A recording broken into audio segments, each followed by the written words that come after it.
Hello, everyone. Oh, are we live now? Hello, everyone, and welcome to the stream. Today, we're going to be reading chapters 37 through 39 of ReZero Arc 5. We are indeed back today with another live stream reading. Our cast is rearing and ready to go. Before we get started, there is a new background for these live stream readings that we're going to be doing. And if any of you guys become channel members, if there's any new subscribers, donations, etc., we will read those during the breaks in between. We're going to keep the breaks relatively short today, excluding the final chapter that we read. We'll kind of just go through everything at the very end since we are a little pressed for time today. But yeah, without further ado, let's go ahead and introduce our VA cast that we have. And we can go from top to bottom because we have a lot of people here, as we do for most of our readings today. So we can go ahead and get started with Moth. Hi, hello, I'm Moth, as you probably already know, and I'll be voicing an upcoming, new character that's going to be revealed sometime soon, so, thank you for sticking around. Next person. Hey, I am Hero Vibe. I'll be voicing Al. I'm gonna do like a little bit of a deeper voice this time, so it's gonna be a little bit different. I am LEVA, and as always, I'll be voicing Anastasia Hoshin. Oh, I am Gold, and I'm going to be voicing Felix Argyle. Hi, I'm Super, and I'll be voicing Garth. Hi, I'm Hollow, and I forgot to change my name and my background image and everything. Which I told you to do. Yeah, I'm playing Julius for today.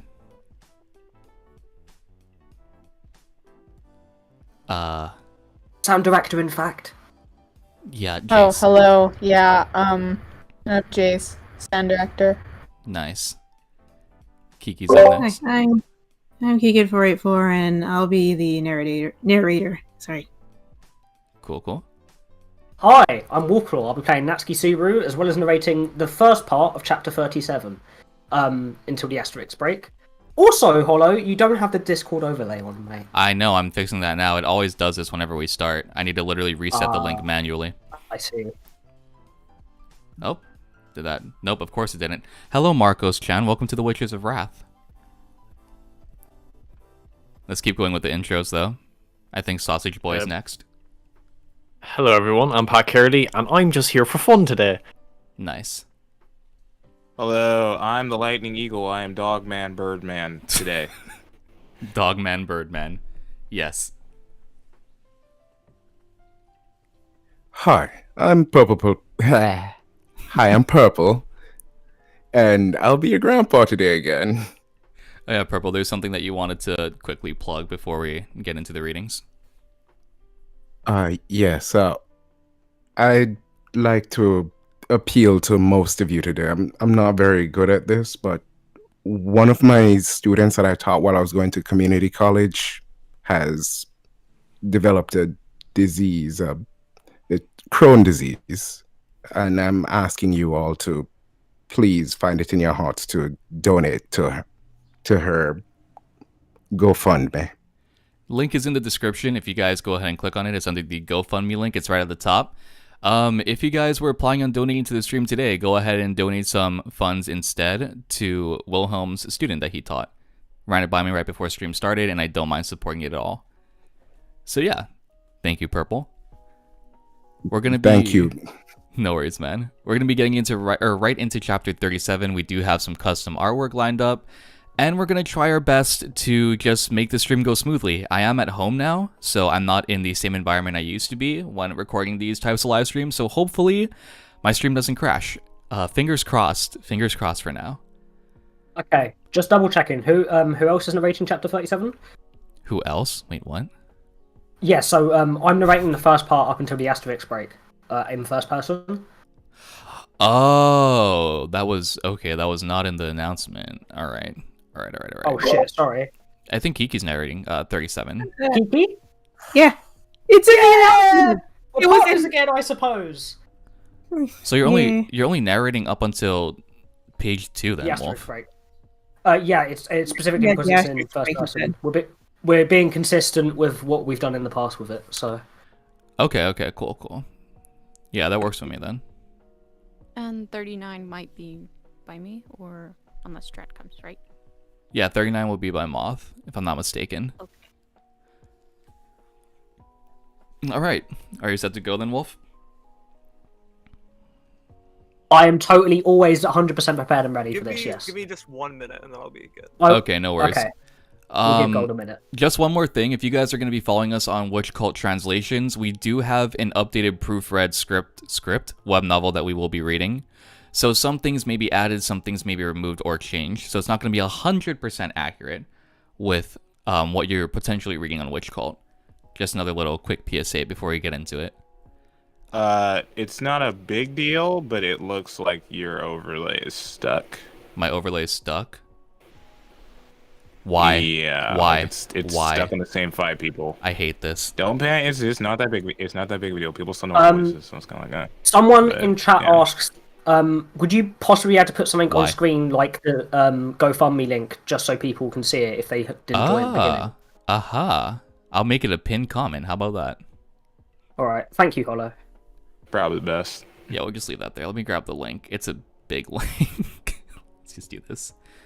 That, and then that. Help support.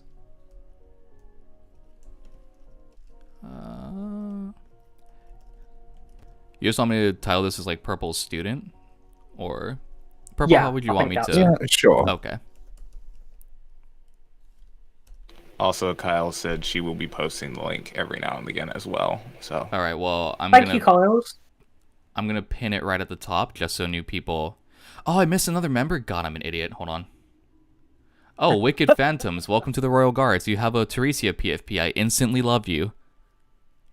Can't Amazing. tell Hollow is a bit eclectic today. Rightfully so, but he'll probably go over that later. I'll have a whole fucking. yeah, I'll we'll get get- drunk tonight and I'll talk Deep about breath. it. Yeah. Yeah, We'll get let's... there. Once we're all orderly, we should go just to make sure our good friend voicing Al can actually get his lines in. Yeah, yeah. We'll do. We'll do. Whenever you guys are Thank set, you for I'm the ready to. consideration. You're PST, right? Yeah, we should be. I fine. am California, baby. Hawaii, baby. We are brothers. How's that gas shortage, baby? Oh, I hate California. Wow. All right. If everybody's set, we can get right into the readings, I suppose. Okay. In All fact, that's that call, guys. Right. Wait, hold on. Sorry. When you're Kiki, you're kind of quiet. On my end, I'm not sure if. Sorry. I was sure. Sorry. Okay, no, you're fine now. Okay, okay. You're just quiet Yeah. earlier. All right. Whenever you're ready, Wolf, we can get right into the chapter. Arc 5, Chapter 37. Dealing with defeat. Distant, fierce voices. Voices. Their owner, unknown. Voices. Their source, unknown. Were they masculine? Feminine? Did they come from above? Or below? Everything about that was unknown. An angry voice, and a mourning voice, and also something like an accusing voice. And was that a crying voice? Voices. They poured down like a waterfall of sound, its rough waves, an ensnaring whirlpool. As if I had finally spoken out loud, something deeply rooted in my heart. Someone I had finally met. My turbid identity was swept away, lost to those muddy tides. Hands and feet, head, bottom, chest, back, melting, mixing, blending together. Even my own existence, incomprehensible as it was swallowed by the waterfall of sound, flowing away as if lost forever. My body scattered. All I knew was the black stagnation which swallowed the world I could perceive. It was thus that I realized that the dark stagnation was invading my body, allowing it no form of resistance, progressively bringing along an end. But at this very moment, a knot, so tangled that it could never be unravelled, was resisting that erosion, that knot refused to shrink back. It would never be dismantled, never be shriveled, never be denied. By no means had my entire being been succumbed to the stagnation in my body. By no means had my entire being surrendered to the darkness in the battlefield that could be called my body. And finally...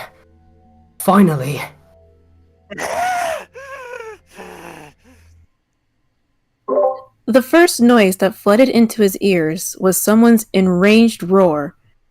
After hearing that sharp voice, he opened his eyes to be greeted by a white ceiling. At the same time, he realized that he was lying spread eagle on a hard surface. Useless!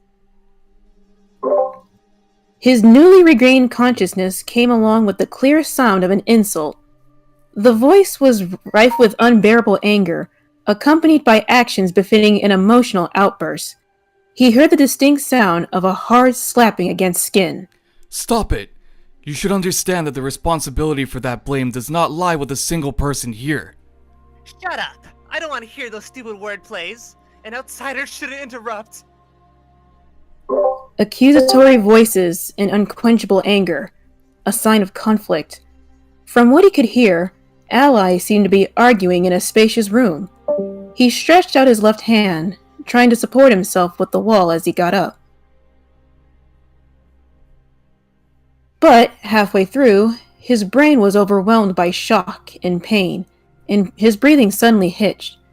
His eyes felt as if they were sticks of combusting dynamite, and his field of vision was suddenly stained by vivid blood red. As the impact of the pain ravaged him, he finally pulled his upper body upright, taking in the sense of the quarrel. 3 men and women quarreled in the middle of a room. No, rather, all 3 of them were men. A tearful Ferris was attempting to hit Wilhelm with his fists, while Julius stopped him in desperation. The sound that he had heard earlier had been that of Wilhelm being struck on the side of his face. And following Ferris's line of sight, he could see that the old man, his cheeks slightly dyed in red, was bowing his head in shame. From the bottom of my heart, I apologize. At least give me an excuse. Give me a reason I can accept that you're powerless to stop it. Something to convince me. Just apologizing doesn't mean anything. Ferris, you're creating a pointless commotion. Can't you see that Wilhelm Sama is incredibly remorseful? Remorse? What's remorse going to do? It's useless, pointless. Everybody, why? Why didn't know what to think to rescue Crush-sama? Ferris's gaze pierced through both Wilhelm and Julius in another fit of rage. And almost immediately after, he sank to the floor, defeated and weak.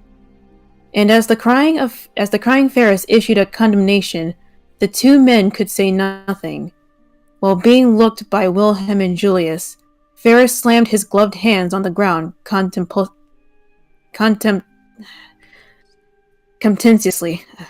Sorry.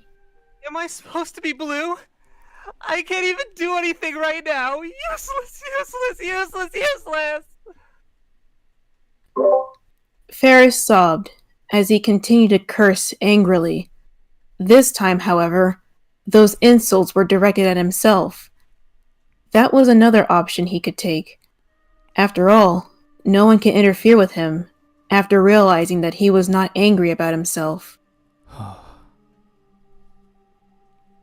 Julius's sigh came intertwined with Ferris's sobs. Wilhelm remained silent, and a crushing atmosphere shrouded the room around those 3 people. Then... Yo, Captain, you finally awake? Garfield appeared in the doorless doorway, noticing Subaru's state, which had gone unnoticed by the other 3 people. In response to his voice, Julius followed Garfield's gaze and gazed upon Subaru's stirring, wearing an expression of release. I'm glad. Ferris, Subaru seems to have finally awakened. Right. At Julius's call, Ferris wiped his face from his sleeve as he stood. His disgraceful attitude vanished as he walked towards Subaru, examining his body before firmly fixing his eyes on Subaru. Well, you seem to be fine. Your mind is clear, right? Do you know your name and place of birth? I'm Natsuki Subaru. A From country Japan. I've never heard of. I was born in Kursama's territories. Ferris's expression revealed that he believed Subaru's answer to be a pointless joke. He stood and immediately turned to leave. No one was willing to throw accusatory words at him, and so everyone watched in silence. Only Wilhelm followed after Ferris. Before he left, however, the elderly man turned to give Subaru a ceremonious bow. After the two left, the tense atmosphere in the room finally thinned. But, at the same time, they became aware of an increasingly somber atmosphere instead. Captain, even if you could get up, you shouldn't be forcing yourself to do anything right now. You look the worst out of all of us. Leaning against the wall, Garfield called out Subaru, who responded to the haggard-looking teenager with his own greeting. His cheeks and blonde hair were saturated with blood, and his clothing was torn in far too many places to count. His pallor was just as awful as when he had first arrived at the shelter with an injured Mimi. As he considered this, Subaru's own sluggish thoughts finally caught up. We're alive, huh?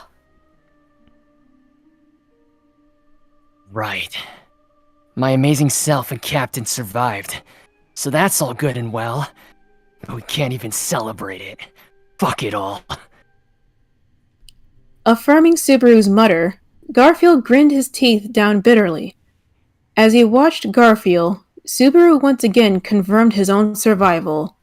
That is, he understood that return by death had not been triggered, and that the operation to capture the city hall had ended. Of course, since he was still alive, he had to have been rescued by someone, but... What happened to the city hall?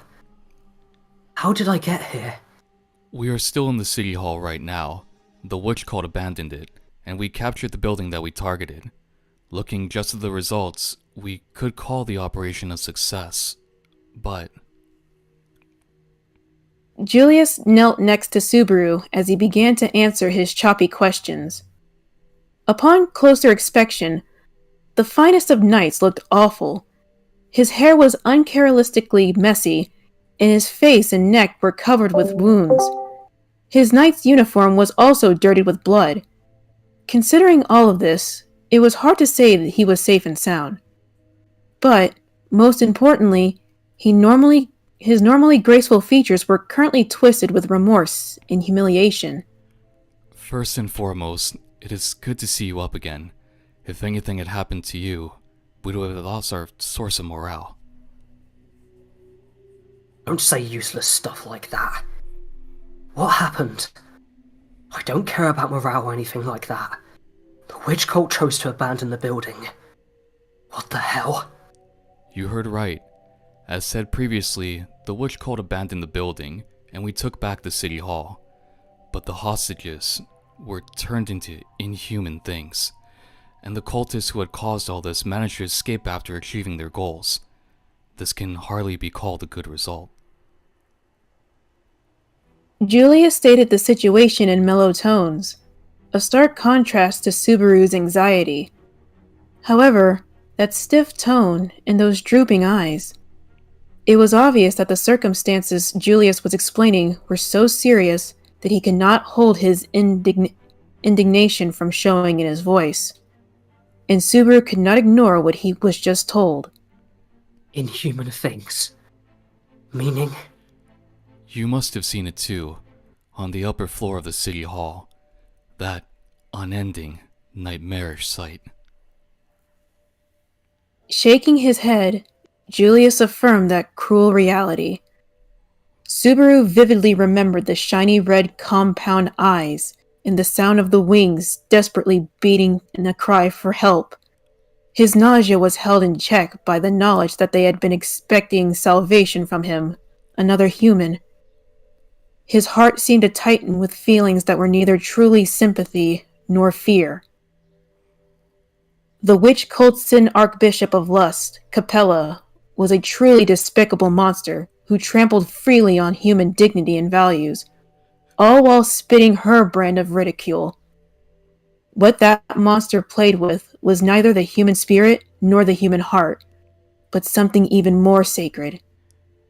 The square, as well as the city hall's interior and upper floor, everything, our divisions of labor included, was all a ploy to gain time.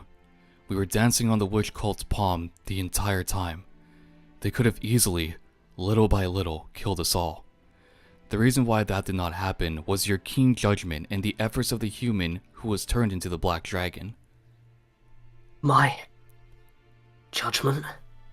You activated the conversation mirror, made a move to the top floor, and, as a result, the status of the city hall was successfully communicated to Anastasia and Ferris. The prompt arrival of our reinforcements, the Iron Fang and Ferris, was solely due to your actions. Think those words will comfort me? That was not my intent. I was merely stating the truth as it is. It is up to your own heart to decide how to take those words. Subaru was irritated by Julius's poised answer. However, Julius's cold reply was also evidence that he himself was not calm either. Confirming that neither's mental state was great, Subaru took a deep breath. One more thing about what you just said now. What happened to the Black Dragon? This happened on the top floor, so I may not know any more than you do. There was a person who was transformed by the authority of a lust. As disgusting as that authority is, what is much more surprising is how well it replicates things. The man who had been turned into the Black Dragon made his way to the top of the building, even as he was on the verge of death, and breathed fire to make lust back off. It was probably thanks to that heavy intervention that we were able to save your life. The one who Julius spoke of was the Black Dragon that had been slashed and thrown out of that room by Krush. Since Capella's power to mutate and transform, then that Black Dragon was very likely one of the hostages in the city hall. Subaru and Krush had disregarded his call for help and relentlessly attacked him. And despite those circumstances, that person still fought with all his might. The one who was turned into a Black Dragon. Is he? You can't die. As Subaru fretted about the dragon's safety, Garfield suddenly interrupted with a calm voice. He would not meet Subaru's gaze, instead staring directly up at the ceiling. My amazing self won't let him die. We can't let him die. We have to save him. He must be saved. Otherwise... He has been like this for a while now. Apparently, it appears to be someone he knows. Although his scent has changed, Garfield seemed to recognize him from his actions. In any case, his healing is now complete. He is fine, although a little anxious. He is resting at the back. An acquaintance. Garfield. Is this someone you know from the city? Garfield's choice to remain silent came as a surprise to Subaru. Garfield did not look back either. In any case, he was grateful that the life of their savior, the Black Dragon, had not been extinguished. But the others, the flies, they... We cannot say that they are okay, but at least their safety has been assured. Ferris made his diagnosis, but... To say... It's not a wound or illness that Ferris can fix. Damn it! Unable to keep hitting the floor with his hand, Subaru pondered the feelings of those who had lost their bodies. Exactly how strong was the sense of loss they were feeling? They had been turned into something inhuman. Horror and cruelty, wholly different from the loss of life. Loss of life simply meant that one had only lived up to that point. But the loss of human form meant only the loss of identity, while existence had yet to come to an end. Those who were tortured by that incurable curse were also gathered in the city hall. Were they above him? Or below? Regretting that he could not even remember how many were suffering that fate, Subaru could only think of other things that needed to be confirmed. Since he knew he was still alive, the next question that emerged was a natural one. Are you and Garfield both uninjured? As you can see, both Garfield and myself were not significantly injured, and neither was Ricardo, although we can certainly say we were humiliated, but that is an afterthought. Even as he said so, Julius's teeth clenched down on his lip, his voice laced with shame. Seeing his anger, Subaru was consumed by a similar sense of frustration, thinking on the opponent Julius had faced. Julia has fought against the detestable gluttony, Alphard. In honesty, Subaru wanted nothing more than to rip that Sin Archbishop apart with his own hands. But even supposing that Subaru had stayed to fight him, his escape would have been completely inevitable. But he could not remain calm, knowing that his sworn enemy had escaped. I apologize for not fulfilling the role you assigned to me. You say so, but I don't have any problem with it. They broadcasted something, right? That mean they achieved their goal. Correct. Same as before, the voice was that of lust. Just... no. It was inevitable. Moving on, their requests were made. We have to discuss that as well. From Julius's expression, Subaru could tell that Lust's requests have not been anything proper. Although he did not wish to hear it, covering his ears would be pointless. He would have to learn it sooner or later. But, before that... Broadcast aside. What happened to Krush-san? Krush-san also went to the top floor with me. And she ended up in a worse position than me, suffering at the hands of Lust for much longer. The image of Krush spitting up blood, with the only white of her eyes showing, flashed through Subaru's mind. She had suffered such injury without suffering any visible trauma. Presumably, something life-threatening must have happened. And Ferris's anguished cries. Although he did not want to believe the worst, the most obvious conclusion was... Ferris said something that did not sound good. So... Kusama is alive. There is no doubt about that. Don't phrase it with those implications! In that brief moment, Subaru saw a vague ray of hope. However, it vanished as soon as he saw Julius's expression. That was the expression of a person with something unbearable on their mind, devoid of the relief of having saved a life. On the contrary, it seemed that something more terrifying was happening. Ferris has been doing his very best, but the current situation is far from good. Good? What the hell is going on? What's wrong with Krush-san? Ferris can't do anything. Why aren't we putting our heads together and trying to help? Calm down. No matter how worked up you get, the situation will not change. So calm down already. Julius snapped sharply at Subaru's disgraceful outburst, but his calmness only served to fuel the present Subaru's rage. The hell can you be so calm? We lost so soundly to that lot. How can you not be angry? Of course I'm also boiling with anger and rage!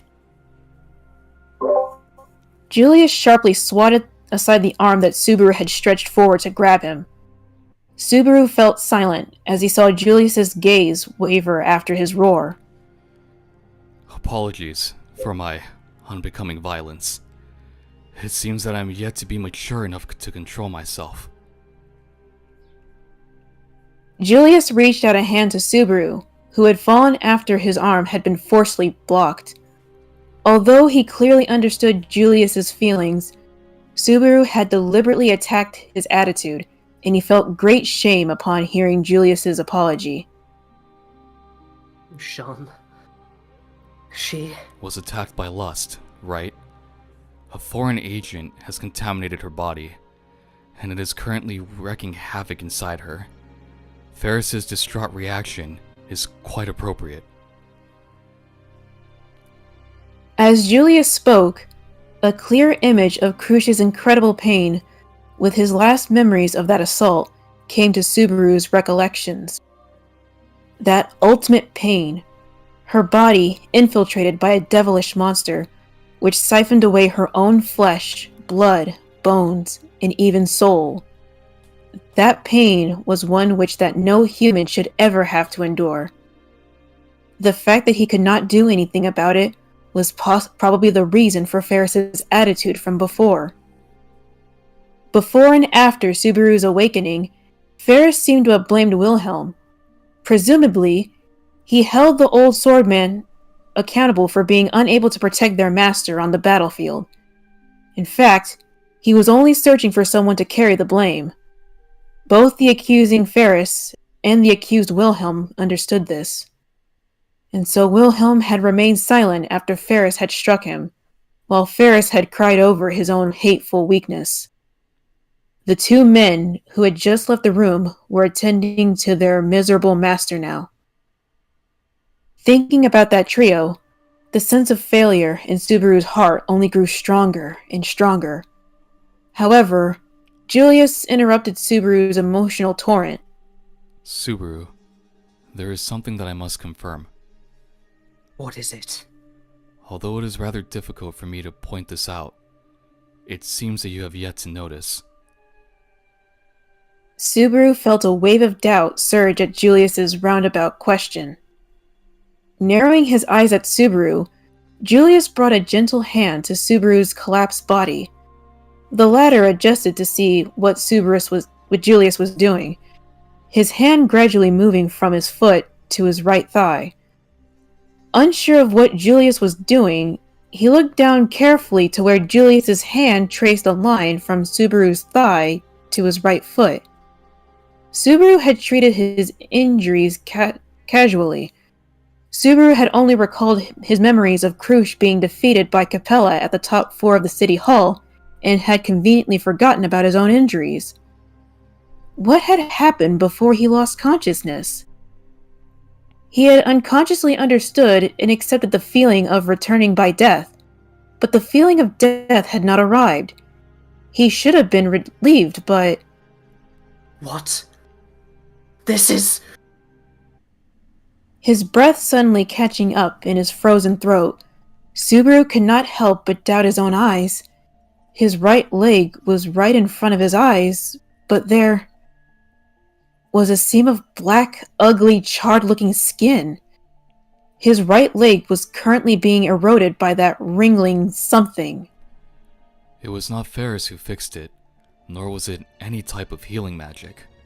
Your leg, the one which had been torn apart, fixed itself, and it does not even look as if it hurts. It was just as Julius had said. His ugly right leg felt neither pain nor a sense of violation. His first instinct was to wonder if it only manifested the illusion of being connected, but he could bend his knees and move his toes as intended. However, the wound areas have turned black, connecting the shredded parts of his leg. The erosion extended both up and down his right leg, visibly running in his blood vessels. Subaru, I must have to confirm it with you again. After seeing the dramatic changes to his own leg, Subaru could not even speak. To Julius's question, Subaru could only slowly lift his head, and then... Are you truly fine? The most terrifying thing about his right leg being healed was that it did not prevent him from standing and walking as he pleased. That Onesama named Ferris said that Captain's leg was neither injured nor sick. So even if my amazing self tried to use healing magic, nothing would happen. All I'll be getting is the feeling that I'm healing something. Rolling up the leg of his pants, Subaru could see that his right leg was laced with black blood vessels. The embroidered patterns appeared to be elastic when touched, and the texture was close to that of skin. If the color were ignored, he would be able to say that everything was normal. Did you reattach it yourself? That would be the only thing that would reassure me right now. Needless to say, however, Subaru possessed no regenerative powers that allowed him to reattach his own limbs. This was the second time losing that leg, and his own memory told him that the first time around, his leg had shown no signs of repairing itself.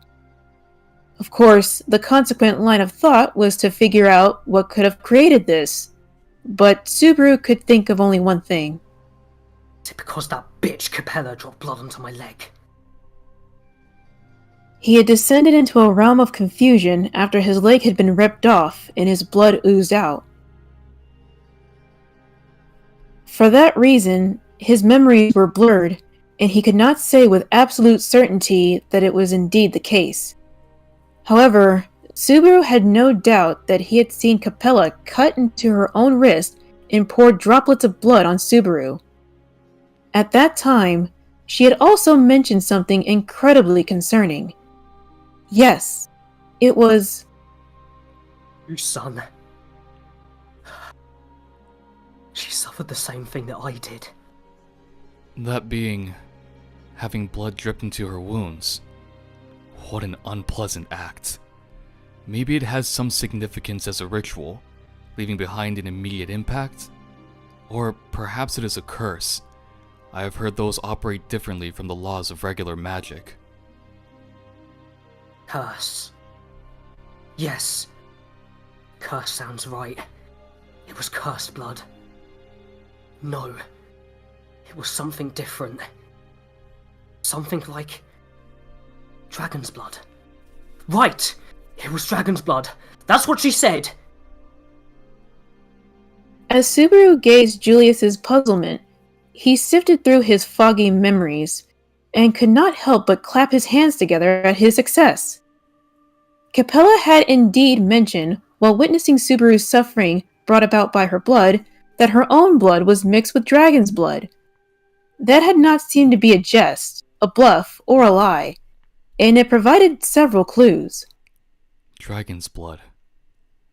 Does that mean the blood of the dragon bestowed to the royal family? I don't know any details. But... is there really such a thing in the castle? It was one of the treasures granted by the divine dragon Volcanica, as per the covenant. The blood of the dragon is famous for being potent enough to even turn barren soils fertile again. Pretty powerful. That blood of the dragon. I don't know if it's really related, or what that'd imply.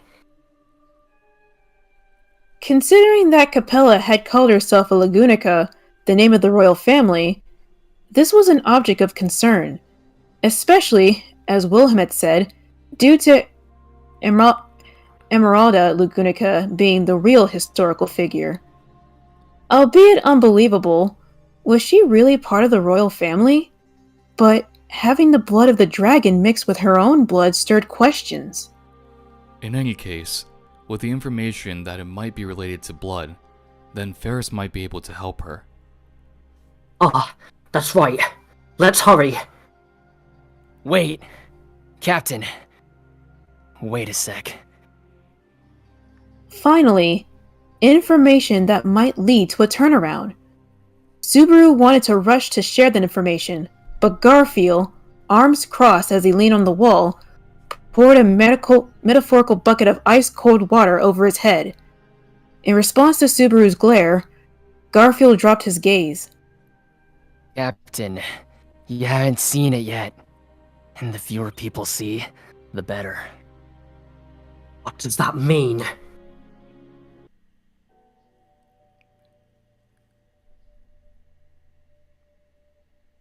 It means what you think it means. That pretty Onesan won't like it if you see her. Garfield looked down, avoiding Subaru's probing gaze. Growling increasingly uneasy, Subaru instead turned to Julius, who, like Garfield, shook his head with eyes similar to Garfield's. In fact, I'm afraid that Kurosama very much hopes to avoid the gaze of others right now, because she is a noble person, so she does not wish it that anyone sees her in such a weakened state. Is it? Really, she's weak right now. Julius said nothing. He merely quietly turned his gaze from Subaru, and just that one small action answered everything. It's all my fault. Subaru, that's... It's my fault! Obviously, I should have known better than anyone else how underhanded they can be! I should have foreseen and prepared as much as I could before we challenged them! The more he tried to imagine what was happening to Krush, the more horrified he became. In the intense self-reproach those thoughts brought to Subaru, a product of his anger at his own incompetence, as well as their own anger, as well as courage and regret for his reckless challenge. Subaru knew of the awful natures of the witch cults and archbishops, right down to his bone marrow. And not just Betelgeuse. Before the attack on the city hall, Subaru had met Sirius and Regulus himself, in rapid succession. After those encounters, how could he have underestimated Capella? Was his pride to blame for the decision to fight back against such overwhelming strength at a disadvantage? This had all happened because of his misjudgment. Everything. It's my... That's enough. Whether you're crying or complaining, it's really becoming quite bothersome, so would you mind stopping? Subaru, bearing all the blame, was about to sink deeply into a sea of self-loathing. What reached Subaru's ears, however, was not a gentle voice lifting him from that ocean of dark thoughts. It was a cold, apathetic one, accompanied by a frigid gaze and a bored exhale. He turned to the entrance of the large room. Standing there with her hands clasped together, under the gaze of everyone in the room, was a purple-haired businesswoman with a gentle face. However, the lethal glare she fixed on Subaru was completely out of character for her usually gentle features. Anastasia. I understand that you feel disappointed after a defeat on the battlefield, but if all you do is mope and complain, those around you will feel bothered. If you mope on, your losses ain't gonna disappear. Anastasia's reprimands were directed towards Subaru, who had been crushed by defeat. For a second, Subaru was too stunned to understand. The very next moment, however, his mind was overtaken by rage, but before he began to speak... Anastasia-sama, please retract your statement. Subaru was the one who had the most direct contact with the sinners of the witch cult, even if he's moping or sighing. How unlike you, Julius. You usually focus on the issue at hand, but right now you're being so emotional. If you came here just to play with your friends, you might find that Joshua suits you a little better.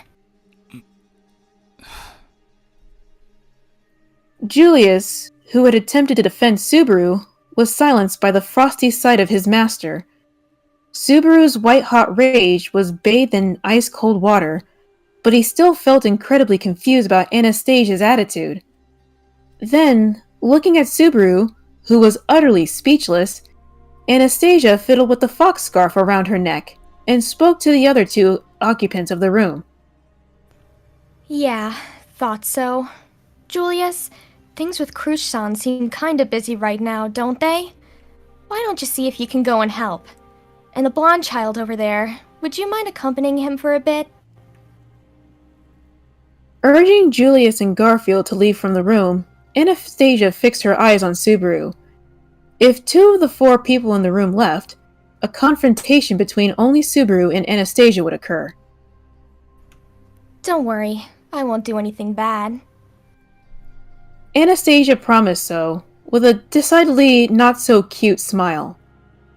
Julius bowed and left, and Garfield trailing behind him, a cautious light in his eyes. Until the very end, he kept his concerned gaze trained on Subaru, before giving him a nod and leaving. Garfield-kun's quite the adorable boy. Until the very end, his worried gaze was fixed on Natsuki-kun. Looks like he takes good care of people. Sure you didn't get me alone just to gossip? Subaru gave a thorny reply as Anastasia began idly chattering about Garfield after his departure. A similar exchange had happened in a previous interaction, in which she had been intending to catch Subaru off guard. Subaru turned to see Anastasia stroking her hair as she surveyed the half-destroyed room, before lifting a chair and seating herself. My, having a relaxing chat like this with Natsuki-kun really takes me back, all the way to the night before the battle with the white whale. Then, we were scheming for a plan of success. This time, nothing like that is in sight. Even though we recaptured the city hall, the situation hasn't improved at all.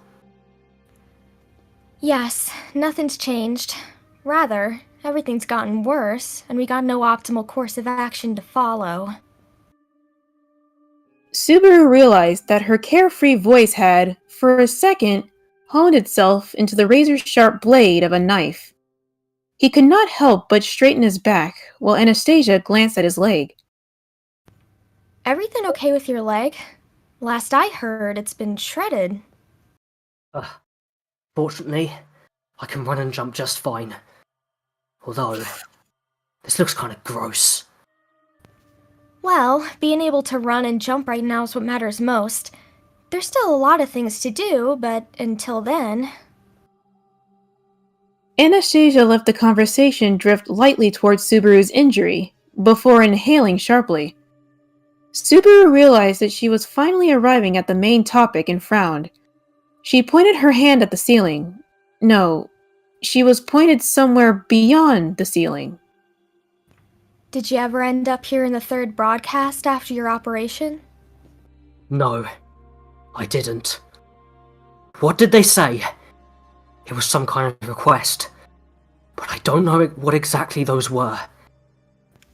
Natsuki-kun missed 2 of the 3 broadcasts. How careless. Anastasia giggled softly, holding a hand to her mouth, and Subaru put on an unhappy pout.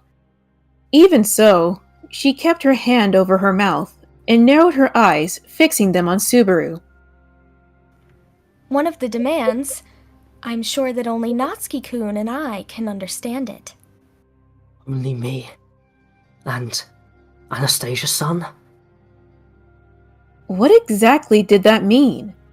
Subaru's mind swarmed with questions. He never felt that he and Anastasia held anything in common. After all, this was their first time engaging in a proper conversation. With such a shallow relationship, what exactly did they have in common? Sometimes your manner of speech ends up only serving to annoy others, you know. I think this is exactly one such case. The voice of a third person suddenly echoed in Subaru's ears. This voice belonged to neither Subaru nor Anastasia. Instead, it felt lighter and more neutral. Subaru hurriedly toured the room with confused eyes, but a single unknown figure was to be found in their surroundings. Julius and Garfield had left, and there was no sign that a person had approached the entrance of the room. Where in the world had that voice come from? You say that, but don't you do the same thing I do? Look at poor Natsuki-kun. He's in such a state of confusion right now. I won't do at all.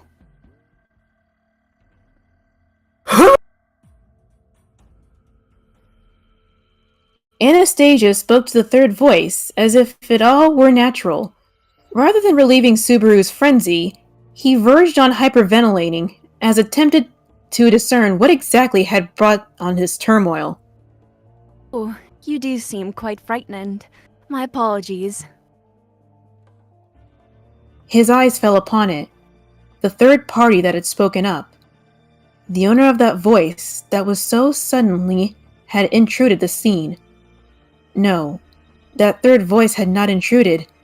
It had been in this room since the very beginning. In fact, it had entered the room with Anastasia. My name is Echidna. Well, I say that, but what I really am is an artificial spirit. It smiled deftly at Subaru, who was swept away by pure shock. Lips curling up on both sides, eyes narrowing slightly. That should probably be something like the imitation of a smile. Wrapped around Anastasia's neck, a scarf of what appeared to be faux fox fur was smiling. All while naming itself after a witch whose name Subaru would not forget, and revealing its identity as a spirit. And with that, we end off chapter 37 with a very big fucking reveal. I know, right? What the freak? What the freak? Yeah, I'll be All back. right. Everybody be quiet really quick. The last time I reset this, it fucked everyone's audio. I was waiting until we ended the chapter. Just let me reset my memory so it doesn't crash on stream. All right, okay. Just give me a hot second. I didn't want to interrupt the last time. I'll let you know when it's done. It takes a few seconds. Wow. Yeah, that Jesus Christ. I know. All right. Back on reveals now. We're good. Yeah, we're good. Big reveal. Big reveal. Okay. For that, I would like to say a great thank you to everyone here in the call with us, all the amazing voice actors and voice actresses who are here today voicing our characters. It's been a while. It has been. We have Moth voicing Echidna now. And Yes. we also have Kiki doing the narration. Great job with the narration this time around. We have the lovely Julius and also Wolf always nailing it as Subaru as always. So everyone, please praise them all. I know they're all very great at what they do. And now we're on to the reveal, the portion, the review of the chapter. I have a question. It's gonna probably be stupid, but she had this scarf in season 1, right? Like she's been wearing this scarf the whole time. Yeah, she's been wearing it the whole time. So I wanted to ask that She's had it the whole time. So she's been wearing artificial spirit Echidna from the time she met Subaru during the Royal Selection arc. So Echidna was It's in been there the season entire 1. time. Oh my god, she had a cameo. She's a season We 1 didn't character. even know. Yup. Oh my god. Funny. I'm not gonna lie. She's been with you the entire time. When Wolf sent me this image and I was like, oh, okay, what the fuck? I was like, what the fuck? I was like, excuse me? And I was like, why is she there? Why? What's happening? So she's wearing... Okay, question. God. Question. Does this make an Echidna simp a furry now? Does that count? I mean, let's not go into... Let's not. On a real note, though, that's actually freaking crazy. And she's been here, as you said, since season 1 now. Is she like... That really... Is Echidna like Because she's an talking? artificial... Another one of Echidna's experiments. But is she's Echidna like a- speaking, or is this like telepathic? Probably telepathically, something like that at the very Okay. least. We know that the fox's mouth is probably not moving, like the scarf is not like actually like No, okay. speaking like Okay. vocally. Is a scarf. It's speaking magically, I would say, but whether that's telepathically or not is sort of not really revealed yet. Right. What I will say, however, is wow, doesn't this make a whole lot of sense? You know, Echidna the Witch of Greed with Anastasia. Wow. Okay. Way more, yeah. Way better camp for her goals. If we're gonna go full on greed, yes. I think for now we're gonna have to kind of speed things along though, since we are running a bit short on time. But we can go over all of this during the post-episode discussions, or post-reading, I should say. But yeah, is there anything we want Sorry to about me cutting out, everyone. when you scream really loud, it happens. No worries. Fuck. Yeah, it's So- fine. At some point. That's also what I We want can to say. save most of it to the end. Okay, one I more. know we had a few technical issues there. We're all sorting it out. It's been a while, and thank you all for your patience. Yeah. We can We get have how many people in right now? over 10, easy. Oh, in the live stream, I have no clue. I haven't looked at it. 226 people. Wow, thank That's you, pretty everyone. pog. Let's get into Can we the all next get chapter a for now pog then. for next chapter? Who's narrating? Thank you next for an chapter? amazing job of narration, Kiki. I think I'm doing next one.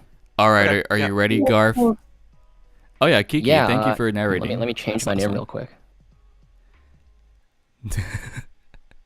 All right. I don't believe Julius has lines here, so I'm pretty much gonna be background. Is the audio okay for narration? Yeah, you're perfectly fine, Super. Just let me know when you're ready to roll, I guess, and then we can get right into chapter 38. Okay, I'm good. All right, here we go. Arc 5, Chapter 38. The Witch Cult's Demands. As Subaru gazed at that thing, eyes wide in shock, he momentarily forgot how to breathe. Although I have been anticipating this kind of reaction, it is still somewhat overwhelming. Even though I may look like this, I am, by gender, a woman. Well, no, I am a spirit, so it is difficult to determine whether I have a gender. I'm not sure whether there's distinction between male and female spirits. For starters, maybe I should just say that I identify as female. Snow white hair and sharp black eyes. A neutral voice that cleverly weaved roundabout words. Those characteristics brought to mind that figure consisting of only two colors, black and white. The witch in Subaru's memories. What a terrible joke. You're saying you're Echidna? His first encounter with the Witch of Greed had been before taking the trial in the Tomb of Sanctuary. She had lured him into one of her tea parties. She had enticed her guest with sweet words in an attempt to make him turn into a puppet out of his own will, dancing as she pulled its strings. And, on top of that, she wanted it to borrow him to seek all the answers that she herself could not witness. She could be said to be curiously incarnate. Subaru did not wish to see her ever again. You actually turned into a fox. Stop screwing around and appearing during this moment of crisis. What are you scheming this time? Wait a moment. Stop jumping to conclusions and listen. Subaru had recovered slightly from his initial shock, ready to bring retribution upon the white fox in front of him who was claiming to be Echidna. However, he was cut off by Anastasia, the person wearing the white fox around her neck. Subaru's hostility towards the white fox was then directed to Anastasia. Don't tell me not to be upset! Don't bullshit me! What are you doing with her? And what? Have you been deceived by that? In the first place, she shouldn't be out of the sanctuary! I don't know what you're going on about, but it's been over a decade since I first met Echidna. And since then, we've barely ever been separated. Ain't that just a little different from what you're saying? Over a decade? Anger bubbled deep within him again, at the thought that she had been doing whatever she wanted, free to interact with the greater society all along. Echidna's own testimony was the only source of information regarding the fact that she could not exit her citadel of dreams. So had she been pulling the wool over his eyes about that as well? You're always like this. Do you get a kick out of watching people flare around in the dark or you laugh at their ignorance? It seems that I am detested through and through. Although this is a misunderstanding that seems to be quite difficult to resolve, but it has cleared up some things. Yep, it's just as Echidna said. In contrast to Subaru's fierce anger towards Echidna, Anastasia and the White Fox exchanged a calm, understanding glance. Seeing Subaru frown to that, the Arctic Fox shook her head in an unexpectedly human manner. Though I have no clue whatsoever as to where your distrust of this other Echidna stems from, I would say that those issues are completely unrelated to me. What do you mean? It is a simple affair. I do not know anything about any Echidna outside of myself. I was born knowing nothing outside the fact that I am an artificially created spirit, as well as my own name. Other than that, I have no other clues regarding my origin. Huh? He had been expecting some sort of explanation, but the Arctic Fox spoke words unsuited to what Subaru knew of Echidna. Or, rather, if she really were Echidna, then anything she said could very possibly be misleading words meant to trick Subaru. claiming to be an artificial spirit and calling herself Echidna, despite the fact she had stated that she possessed no previous recollection of Subaru. He could not just carelessly believe her. Well, Natsuki-kun's expression's full of nothing but suspicion. Course! For me, who knows Echidna's true nature, this reaction is only natural. You too should... Right. My bad. Echidna's saying she doesn't remember anything. Right? It seems you got absolutely zero intention to believe it. We're operating on a time limit, so that's a real headache to have in this situation. Contrasting with Subaru's clear vigilance, Anastasia spoke in her usual casual tone. Echidna was working with her. Just that alone was enough for Subaru to become wary of Anastasia. And although both Julius and Ricardo were people of trust, the degree of said trust would perhaps need adjustments. Subaru could not allow himself to hope that the master and the subordinate were not unified in their opinions. Why would you tell me your name if you don't have any memories? There should be no reason to do that. Unless you're sure I know Echidna. She had given him her name and disclosed her origins. Was that not proof that she was Echidna of the Tea Party? Which meant that she was not the Echidna in the coffin, the one Rosewall was seeking. And so, there was no doubt that she was the one Subaru had met. In that case, there were a mountain of questions she had for her. That said, he understood that this was not the time for those questions. However, facing Subaru's visible impatience, Anastasia sighed tiredly. It seems things only got so rowdy because Natsuki-kun missed the broadcast. Broadcast? How is the witch cult's message related to this? As one of their requests was surrendering your artificial spirits. The White Fox answered the question curtly. The content of that request left Subaru's blank mind as he struggled to comprehend the ramifications. The broadcasts, the witch cult's demands, the artificial spirits. That was to say... No way. Although, it is something I would rather not believe. They are demanding artificial spirits. That is, those with the same psychology as me and the girl that accompanies you. Because of this, it is not natural that we should approach you for a chat. How do you know that Beatrice is an artificial spirit? The only thing I can say is that I noticed the moment I gazed upon her, but I'm not quite sure how. But I think that she, too, would be able to recognize me on sight. Maybe it is some kind of spirit detection? With a more casual attitude, the White Fox answered Subaru's questions one by one. At the very least, Beatrice had not mentioned anything about this fox scarf upon her first encountering Anastasia at the hotel. However, it was very possible that Beatrice had detected something, but, unsure of how accurate her sense had been, had not voiced her concerns out loud. Why did she have to carry all those burdens alone? Subaru turned to ask her, and immediately felt a sharp pain, as if someone had stabbed him in the heart. I believe it is unavoidable that the child by your side could not detect me properly. I have many defects as a spirit. I cannot mimic those so-called contracts, and I cannot even use magic to defend myself. Although, to compensate you for this, I am confident in my ability to hide my presence. This time, though, I am presently starting to doubt that confidence. Can't form a contract. Then what is Anastasia? This child and I don't share the relationship of spirit and contractor. Our relationship's different to the kind of relationship spirit and contractors have. If I have to call it anything, I'd say we're accomplices. I want to witness this child's future, so that is why I'm following her around like this. Having been with her for a few years now, we have become something like a conversation partners. From time to time, she even discusses her business matters with me.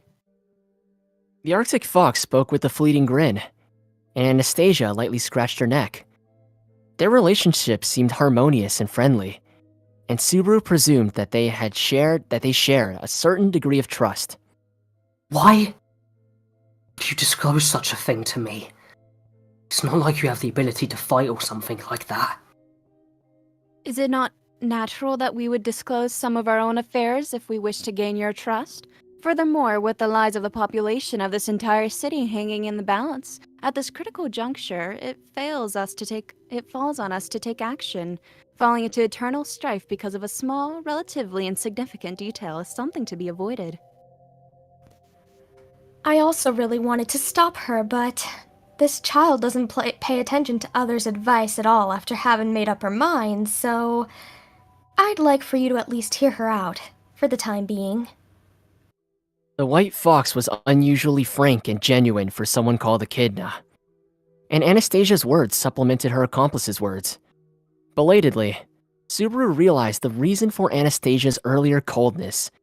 She had taken on that demeanor to create an environment for a one-on-one conversation with Subaru. Along with that, in order to successfully persuade Subaru, she had deliberately ushered Julius and Garfield from the room. Of course, I won't comply with the witch cult's requests. But if both us and Natsuki-kun don't mention anything, no one will know what an artificial spirit even is. We need to know what's going on before convincing anyone to reject the demand. I have no intention whatsoever to listen to anything that bunch has to say. So, I strongly agree. But that doesn't mean all my skepticism about that fox calling itself Echidna is gone. Don't worry much about the name. Does this Echidna you know really have such a poor character, Natsuki-kun? If so, it's rather troublesome to see you treat this child in such a way. I'll apologize if it's someone else entirely. But the timing is awful, and their attitude and speech patterns are almost identical. And...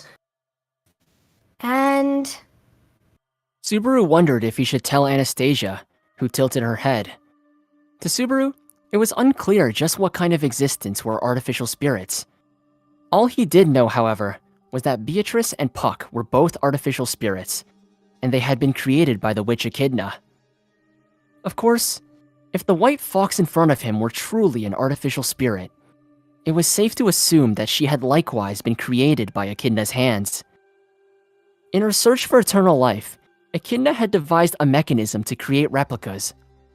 There was some doubt as to how much of that claim was valid, but if it were assumed to be true, then it was reasonable to reach the conclusion that she had become a spirit.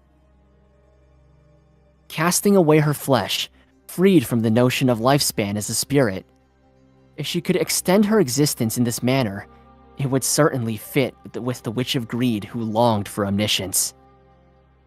Therefore, there was no question that the White Fox was the artificial spirit that called itself Echidna. However, her claim that she possessed no other memories, was that true or false? Anastasia said they have been together for more than a decade. However, that alone was no reason to believe her. It would come as no surprise that she had been plotting something for a decade. If someone were to say that she had been planning all that for this exact moment, Subaru would not have had a hard time believing them. Hey, you look like you had a terrible experience. Such an intense hatred makes me actually curious about this other Echidna, but I suppose we should set that topic aside for now. Whether he believes us or not is irrelevant. By the way, Anna, should you not tell him what is going on already? The Arctic Fox spoke with a defeated tone, accepting Subaru's grudge toward that suspicious witch. And Anastasia, at her urging, shrugged and clapped her hands together, picking the conversation back up. Well, your suspicion's something to be discussed later. The most pressing matter is the witch cult's demands. The witch cult made 3 other requests. 3 other. So, a total of 4? We've taken the city hall back, so it's really the number of control towers still in their hands. Since most of their requests were rather mocking in content, try not to be offended. Mocking demands. Once again, they had gone too far. Subaru, who believed that his impression of the witch cult could not grow any worse, had his notion shattered. Anastasia caressed the tail of the white fox in her hands, as Subaru slightly urged her to speak. Then, licking her lips, she said, The first one was to surrender one of our artificial spirits. This demand came from gluttony. Gluttony. Although I've got much to say on that, I'll save my comments for later. Next is Wrath. She wants the Book of Wisdom brought to this city. Huh? At yet another unexpected shock, Subaru involuntarily widened his eyes, and seeing that, Anastasia narrowed her pale green eyes. Judging from that reaction, I'd say the Natsuki-kun knows something about it. No worries, that's excellent. It's been troubling me quite a bit. Echidna doesn't know anything, and neither does Julius or any of the others. Fox really said she didn't know anything. Even though it's the Book of Wisdom, huh? Anastasia flashed a slight smile. After that, before this breakthrough, she had been puzzling over something without even a clue on how to reach the answer. But now, she had found a glimmer of hope. Of course, that smile carried nary a hint of cuteness either.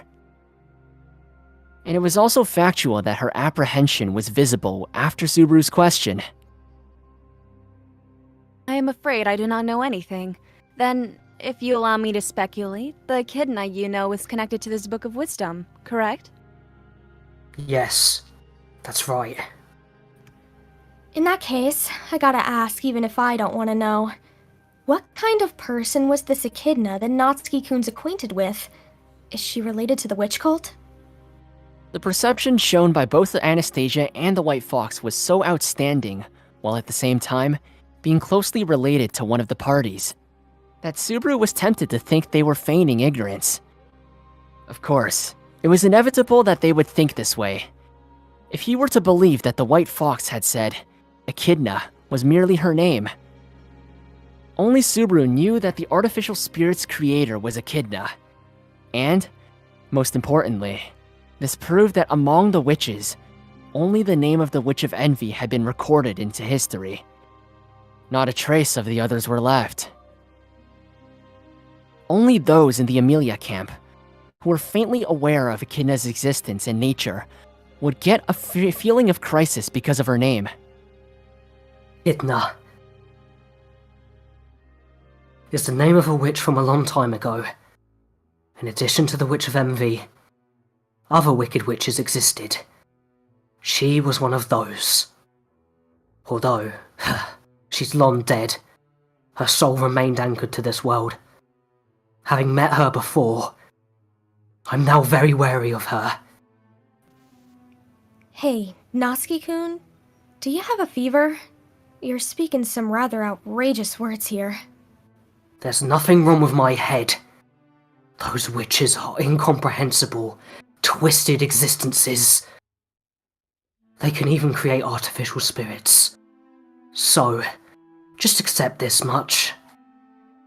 In that case, then this echidna would be said to be my parent, huh?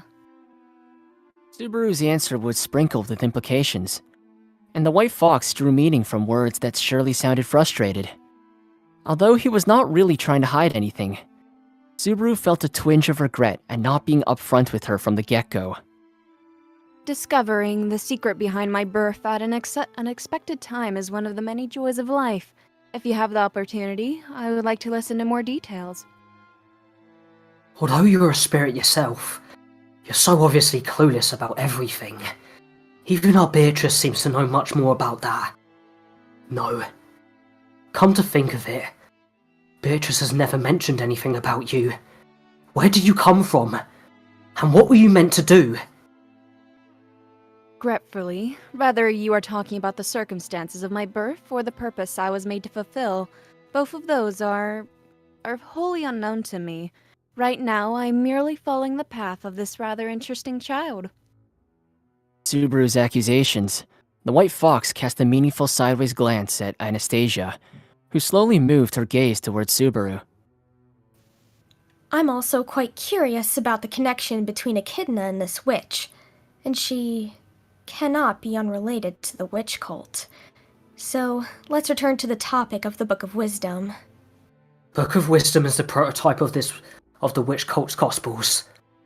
That is, it's the original complete version. It holds prophecies that describe the future, and follows principles similar to the Dragon History Stone. The same as the Dragon History Stone, then they'd be highly credible. Is it possible the witch made the book herself? That's what she implied. But the 2 existing copies should have been incinerated. If more copies were ever made, then I don't know of them. Echidna had given copies of her Book of Wisdom to both Beatrice and Roswell, and it had been confirmed that both of their copies had been destroyed by a fire during an incident a year ago. Beatrice's Book of Wisdom had crumbled to ash along with the Forbidden Library, and Ram had burned Roswell's Book of Wisdom, rejecting the future recorded within it. Since both had been destroyed, there should be no Book of Wisdom in existence. But that's just what you've heard from the witch Echidna. Do you think her words would be truthful regarding that? That. Although unhappy that Anastasia had simply denied his assertion, Subaru himself also understood that the credibility of that statement was not very high. However, he did not think that Echidna had lied.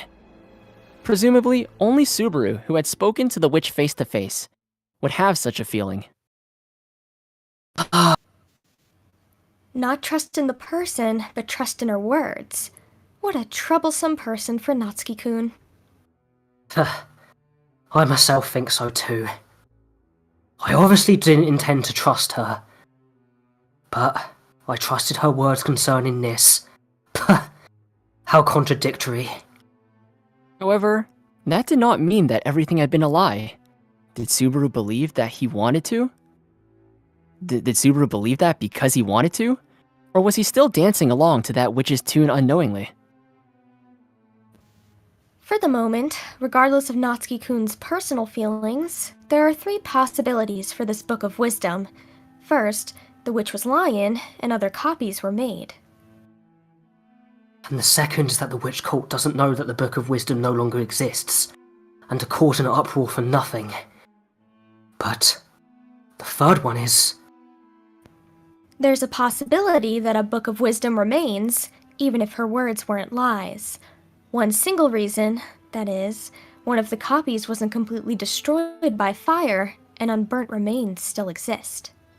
What? That the Book of Wisdom might have left remains was something that Subaru had not considered at all. With Subaru dumbfounded, Anastasia shook a finger. Although it's not something that's clear-cut, but the book was made by a witch, wasn't it? Couldn't we say that it'd probably be difficult to destroy, or that it's possible to restore it to its original state? Indeed. I really can't say it's impossible. But the real question is, who would have found and kept a restored one? If you didn't see the book being burnt with your own eyes, and if it was last seen somewhere easily accessible, maybe I'm overthinking, and the second hypothesis is far more likely, but in either case, we won't accept their proposal. Anastasia faced Subaru with a dainty hand placed over her mouth, citing various possibilities. Who could have access to the remains of the Book of Wisdom? The remains of the one in the Forbidden Library were certainly impossible to reach.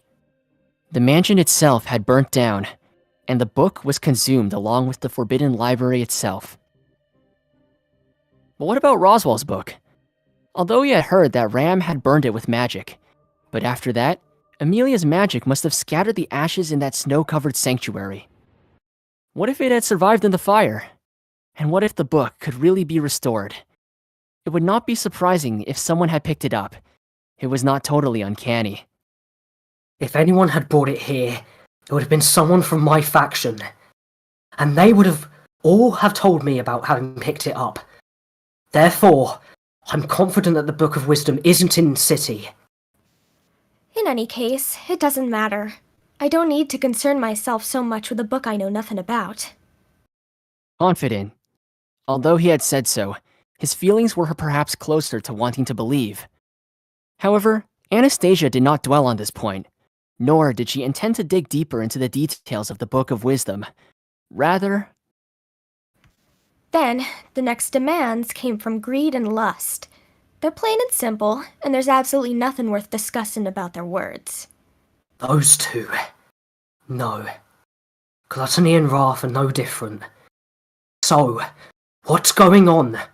What did they request? Both Capella of Lust and Regulus of Greed were undoubtedly the worst of the bunch. And before he had even met Capella, Regulus had injured his right leg and kidnapped Amelia. So Subaru bore a number of negative emotions for him. The fact that he had yet to hear any news about Amelia worried Subaru. Here's to hoping you won't get too angry about it. Depends on what's the content. Subaru's response to Anastasia's uneasy opening remark was immediate. With an expression of, if you put it that way, Anastasia sighed. Lust's proposal is the same as the others, and it's just mockery. Send 20 pairs of men and women who love each other to the Central Waterway. They absolutely won't be harmed. Something like that. Lying bitch! The hell does she mean they won't be harmed? Did she forget that she's the one who's turning people into flies and dragons for fun? As always, Subaru grew furious when confronted with Capella's evil demands. 20 pairs of men and women who loved each other. It was horrifying to even imagine what that terrifying monster who sung about love would do to those men and women. From what I could tell, that Synarch Bishop doesn't consider change in someone's form to be harm. I won't hurt anyone is more along the lines of her exact words. I almost felt like I could see her speak. Well, next would be Greed's demand. Subaru chose to remain silent, angrily waiting for Anastasia's next sentence. However, seeing that attitude, Anastasia seemed to find it difficult to continue, hesitating for an exaggerated amount of time. Then...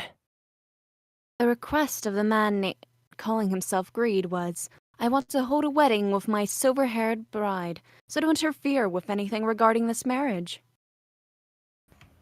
Echidna. Anna, you seem to have a hard time saying it, so I do hope it was alright for me to move things along.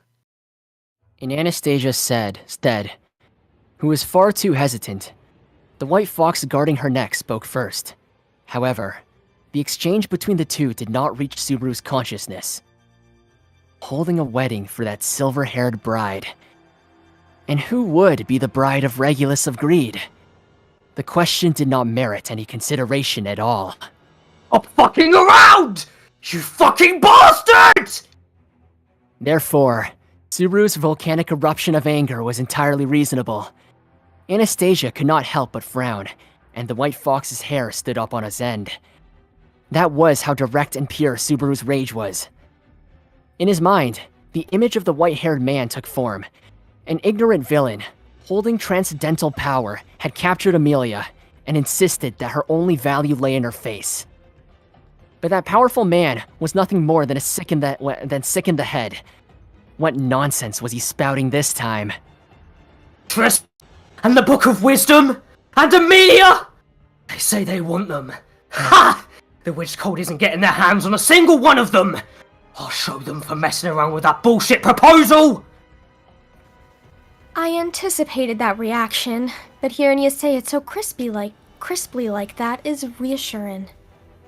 Seeing Subaru's passionate appearance, Anastasia smiled along as well. Not due to a happy mood, but because that same passion was rising in her as well. Our artificial spirits.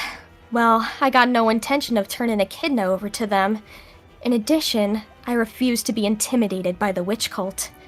I brought both Krush-san and Amelia into this city, and the witch cult has made them suffer so. I won't be able to face either of them again if I don't get us out of this. Oh, Anna, you are so militant. That's precisely because I know how to level the playing field so we can claim victory. We absolutely can't escape right now. because we're sure to crush that witch cult and force them to pay reparations. Calculating misfortunes, reputation, victories and losses. Her clever words glossed it over slightly, but Anastasia's fighting spirit showed that not the slightest intent of retreating from battle. Unlike Julius, Garfield, Wilhelm, or even Ferris, she was only able to speak with such recklessness due to her lack of personal experience with the horrors posed by the Sin Archbishops. However, Subaru did no such thing. In this case, there was absolutely no need to say anything that would needlessly damage their morale. And even more importantly, her presence, as vengeful as it seemed, was undoubtedly trustworthy. Everyone's got to agree with that sentiment, even slightly. Having said that, there's still a few steps ahead, but who can accept this end? We can make excuses for failure in the next world. As long as we're still alive, there's still a chance, and we absolutely can't throw away our lives. That'd be far too tragic. A ferocious smile rose on Anastasia's usually gentle face. The pressure emanating from her petite form could have anyone forget that she was no warrior, experienced with the battlefield. No, that was wrong. She was. With her own profession as a battlefield, a warrior with the experience of 100 battles under her belt. Having chosen wits as her battlefield, she was a battle-hardened warrior. Whether it's Krush-san, or the people who have lost their human form, if we can get our hands on Lust, she'd probably be able to heal them up. And Natsuki-kun, your beloved princess was stolen away. This ain't a pill you can swallow, right? Like you need to ask! Amelia will be my wife, damn it! I'll get rid of that bastard gluttony and take Rem's memories back! Find that long-winded Sirius and knock her teeth out! And I'll drag Capella here and force her to apologize and change everyone back before beating her senseless! My, Anna and this Natsuki boy are both treating the impossible like it is easy. But truly, that is the thing I find most endearing about you. Subaru echoed Anastasia's forceful declaration, and, seeing their spirited state, the White Fox nodded with satisfaction. The first and second battles had ended in failure, but the next battle was ahead of them. No one would die, and they would let no one die. In the end, they would survive, victorious. That would be Subaru's triumph. Ricardo is standing guard, looking for Joshua and other lost children. He should be back shortly. And then, again, we'll hold a full-fledged strategy meeting. We also need to reconfirm the situation throughout the shelters and near the control towers. That won't slip my mind. Hey, it looks like my mind is finally starting to work. Since they had decided to do what they needed to do, their hearts would be steeled with determination. That was the natural way. While nodding at Anastasia's words, Subaru turned his gaze to the outside of City Hall. From beyond the window, only one side of the city could be seen. But he could see the towers that controlled the Watergate standing tall. There was no way to distinguish which tower was east, west, north, or south. So, each one could hold Amelia, Rem's memories, a sworn enemy, and a loathsome monster. In the city, the battle to save those precious loved ones continued. And that's going to wrap up Chapter 38. We are a bit pressed for time, everyone. VAs that were active right now, take like a quick minute or two, and we're going to jump right into 39. Voice who's narrating the next chapter? I believe Moth is, if I'm not mistaken. Yeah. Nice job, Ali! That was fucking awesome! Good job, Ali. You Good four job, Moth. carried very, very, Amazing. very well. Good job. Is it you three, that chapter. Good job. Moth, for your narration, if you could just be a bit louder, I suppose. Okay. But good job on your part. Whenever you guys are set, we have to like plow through next chapter. We'll discuss everything your after kiddo this. is great, by Let's the way. go through it with a blaze. All right. Just keep all thoughts for the You guys need a minute, or are you all set to keep going? I'm pretty fine with going, if everyone else is. I'm all good. Yeah, I got the music cue. Let's go kill Pog. the witch cult. All right, let's get right into Chapter 39, where things are going to kick up one more time. Arc 5, Chapter 39, Knightliness and the Tardy Man. After reaffirming their determination, Subaru and Anastasia made their way downstairs toward the reception hall. Subaru had been lying down on the 3rd floor of the city hall, the middle one of all 5 floors, which seemed to normally function as a conference room. Since the 5th floor was completely destroyed by the dragon's breath, the 4th floor is technically the top floor now. All of Lust's victims are gathered and rest in there. What happened to the broadcasting meteor? Top floor burnt down. No worries, it's been removed and put in safekeeping. The meteor itself shaped like a large metal box, so it's easy to carry around. It seems that the sounds picked up by the box and then transmitted by sound-detecting meteors installed throughout the city. Nah, and perhaps something akin to a loudspeaker? The metal box and loudspeakers function as a pair of magical devices. Whatever the case, the meteor had been recovered safely. Although with the hostages, those were perhaps the only good news Subaru had heard upon waking. Perhaps for the fact that there were pros and cons in using meteors, and the fact that he did not feel comfortable saying that the hostages were safe. Did you say that Capella's victims are gathered on the 4th floor? Even though they've been turned into flies and, in one case, a dragon, their minds are still human, so they understand what we're saying and follow directions. Although, I can't really say if that's actually a good thing. Subaru also cannot decide whether it was fortunate that the transformed people had retained their human consciousness. To be aware of having become a creature wholly different from a human, and an insect no less, must have come with a saddening, disorienting sense of loss. However, could it be said that despite having lost their flesh, they had survived in another state? Was this also called a loss of self? The answer to this, presumably, would only be known to those who had experienced it. They can also move normally. Thankfully, there haven't been any suicide attempts yet. Things happened too abruptly, and most of them haven't really had a chance to react yet. In short, if we can fix everything before the dust settles, things should turn out just fine. Suicide? Don't you think it's a concern?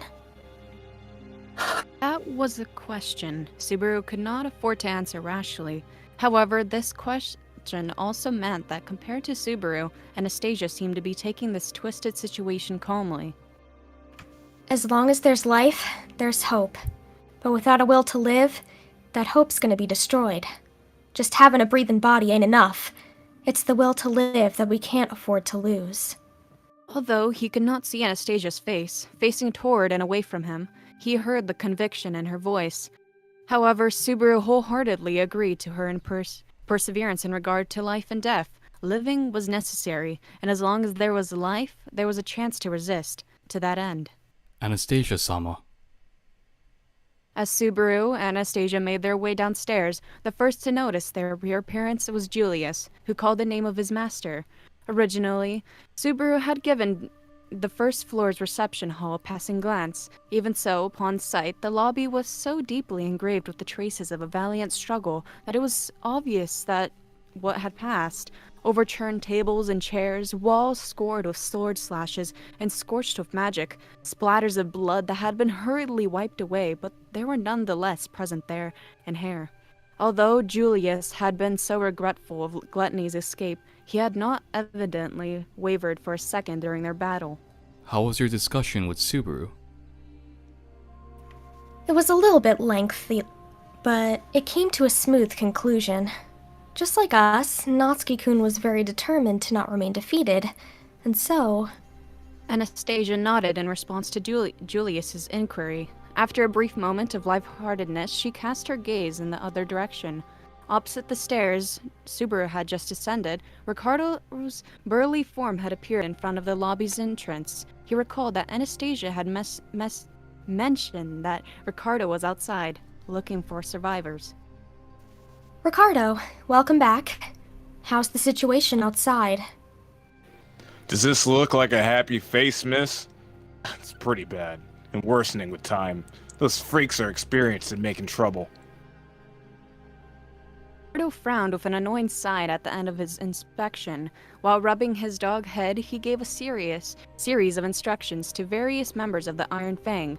A few of them left to stand guard, while others went to rest further down the hall. You mean the witch cult's making trouble? I mean, I know the current situation's already as troublesome as it can be, but is there anything else? The broadcast, Captain. It was the goddamn broadcast! Garfield, coming down the stairs, answered Subaru's puzzled question. As he crunched down with his fangs in frustration, Subaru prompted someone to elaborate. Broadcast? You mean the one where they stated their requests? Did they say anything else? It was nothing too exaggerated. They just boasted that they had crushed the force trying to retake City Hall. But the way that Archbishop of Lust phrased it was pointless indeed. Thanks to her, the people at the shelters I went to had their fighting spirits broken. It's difficult to cheer them up with the recapture of the city. Julius closed his eyes, and Ricardo wrinkled his nose. After hearing their answer, Subaru immediately understood they had meant by having the witch cult causing trouble. Earlier, Capella had made a broadcast with a list of demands, alongside the information of Subaru's defeat during the operation to retake the city hall. The ordinary citizens who had no capacity for combat were completely discouraged by what was thought to be the defeat of those with the capability to stand up and fight. And those who could fight would understand the harsher implications. They would understand that Subaru and the others were thinking by attempting to retake the city hall so early.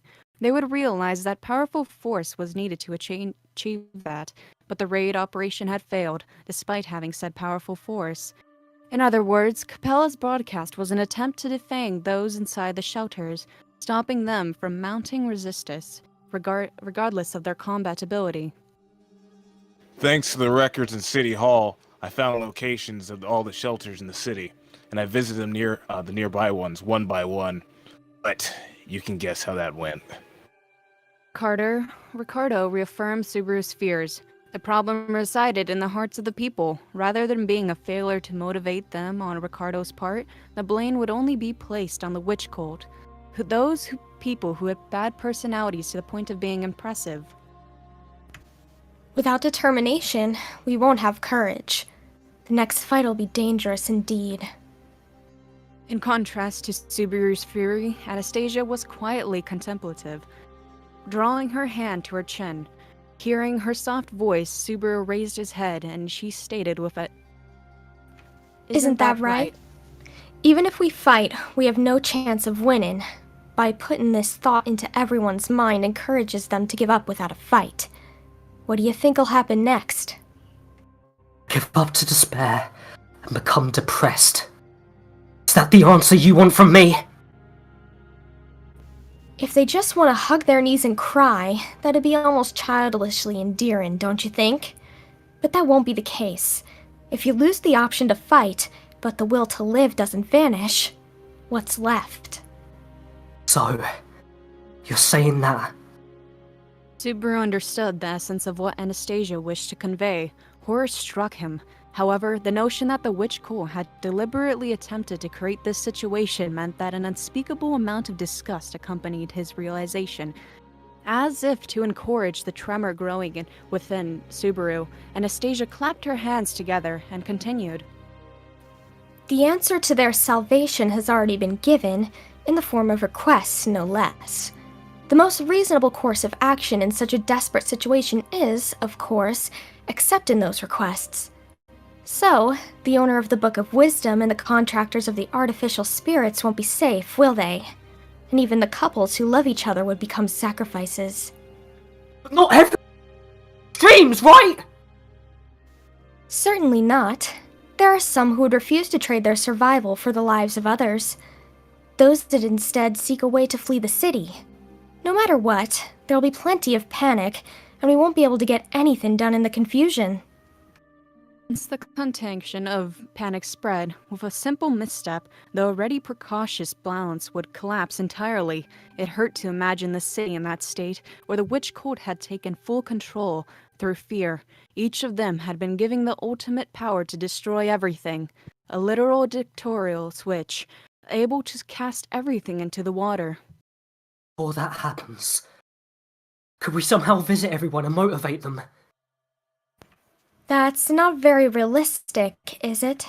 Then the actual problem is that the situation's too damn pessimistic!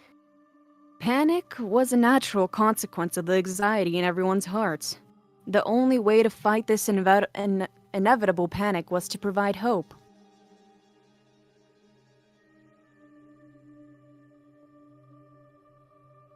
Preparing to mount a counter-offensive. Saying even that much would give the little bit of hope needed to starve off that much panic, wouldn't it? I think that we should be prepared for some damage as a result, at least. I don't think it's worth the effort, and they'll get carried away with their antics again. Wait, Anastasia-san! Doesn't sound like what I have in mind. Subaru scowled, feeling uncomfortable with the way Anastasia was talking. His attitude prompted a tired sigh from her. Natsuki-kun's ideal of refusing to sacrifice anyone. Although admirable, it's not realistic in the slightest. Our forces took too much damage in the first stage of the battle, and we won't be able to pull through without taking some losses. Isn't that obvious? First since the second time. Yes, that was indeed the case. But that's not the same as accepting any future sacrifices. In fact, that's exactly what we're trying to avoid! If we were about to launch one final victorious strike, I'd agree with ya. But that's not the case. The only people who should be put on that boat are those who still have the will to swim, even if it sinks. To put those who will drown on board ain't a winning strategy. They'll just be dead weight. Winning or losing? And if we lose, all of us will drown! If you don't care about winning or losing, then let's talk about living or dying. Natsuki-kun, your philosophy of taking no losses is really too naive. Anastasia's building anger only served to fan the flames of Subaru's own rage. Raising a warning arm, Julius stopped Subaru from approaching Anastasia. However, his careful gaze trained not on Subaru, but on Anastasia. Almost as if he were standing on Subaru's side, he sighed lightly and closed his eyes. Anastasia-sama, I understand your feelings, but I must agree with Subaru. Even if preventing Anastasia-sama's worries is indeed impossible, I would prefer dealing with them nonetheless. And damaging our morale, that is exactly the witch cult's plan. Julius? Julius's support of Subaru, even at the expense of defying his own master, tempered Subaru's anger with surprise, and he even felt a surge of renewed confidence. If Julius, paragon of righteousness, the renowned finest of knights, shared Subaru's opinion, then Subaru himself was not wrong in none the least. However, Anastasia could only turn to Julius, caressing her scarf. Do you think I enjoy talking so loosely about taking losses? I don't even know for a fact if the other shelters will fall to chaos. Ultimately, it's just a possibility. Even so, there's no way we can deal with every troublesome possibility one by one. But... You ain't a little kid anymore, so you understand, don't ya? With how limited our resources are, the only way to handle the witch cult effectively is to put everything into the offensive. And even then, there's only so much we can do. If we spread ourselves too thin, there's no way we can actually do everything we want.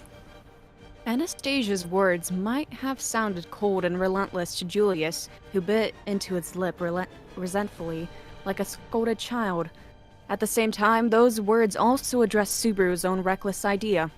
Of course, it was not that Subaru did not understand Anastasia's perspective perfectly. The weight of saving even one life was as such a heavy burden. To save even one person was endlessly difficult, and the more people sought salvation, the more difficult it would be to save all of them. The likelihood of something going wrong would increase, so saving as many people as Subaru wanted to do was nigh impossible. Of course, even the children would draw this conclusion. The more apples a person had, the more likely they were to slip out of the one's hold. Or alternatively, the most likely it would be for someone to stumble and fall because they could not see their feet or their arm strength to give out. We're talking about winning. We need to compromise as adults instead of railing on like spoiled children. A knight's reputation shouldn't be so cheap to make you unable to see the difference, right?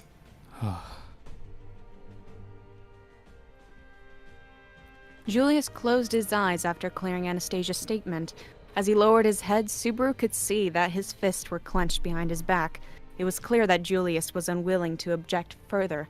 However, Giving up here means the pride of a knight will be sullied. Hey, Natsuki-kun. Have you been listening at all? Aren't you acting like you did at the first meeting at the royal castle? Through whatever twists and turns, you've become a knight too, you know. Yes, I'm also a knight now. And because I'm a knight, I'll never give in!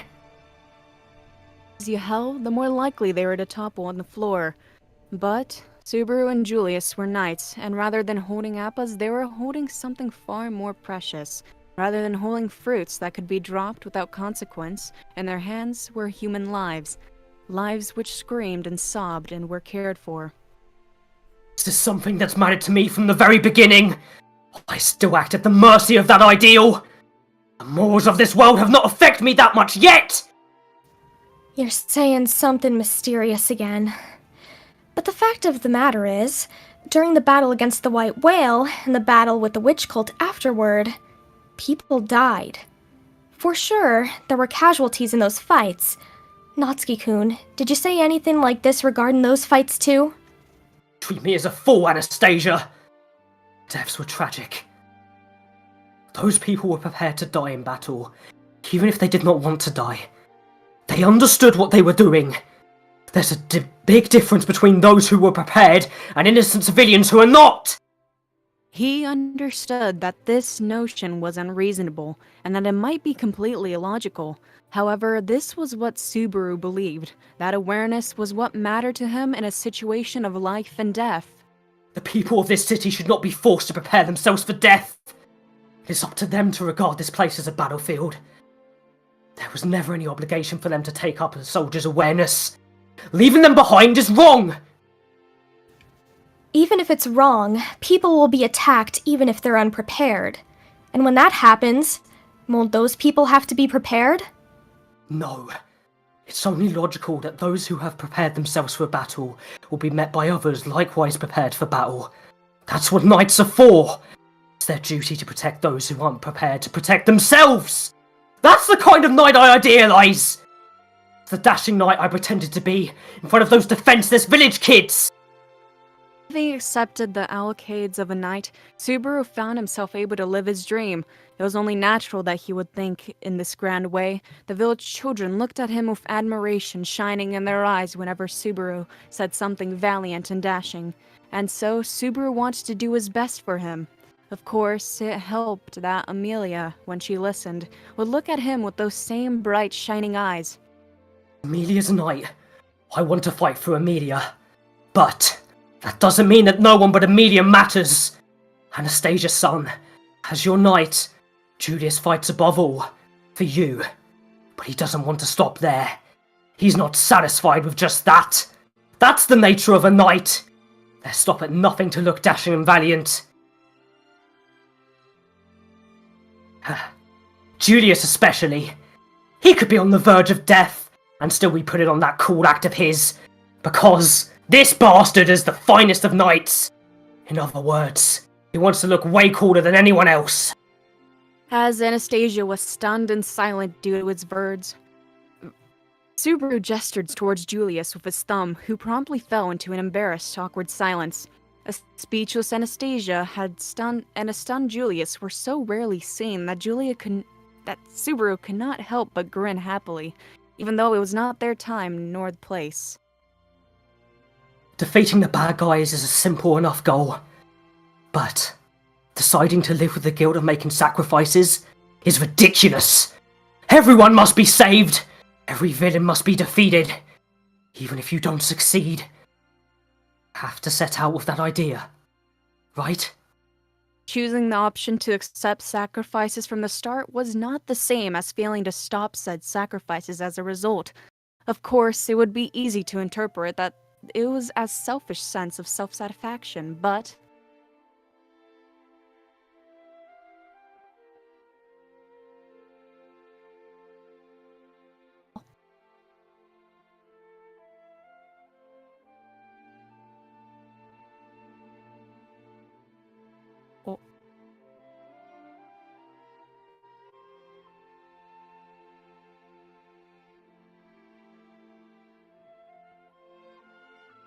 Hear me now.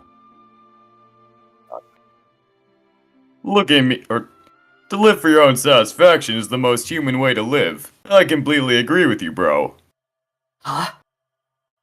Subaru elaborated upon his naive ideals. A new voice inserted itself into the scene, one that sympathized with his point of view.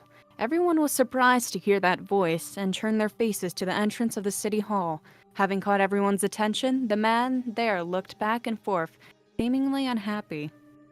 Hey, looking at me with such enthusiasm is a little off-putting. I know that my seductiveness isn't exactly at its prime, so I don't know how well I'd meet all your expectations.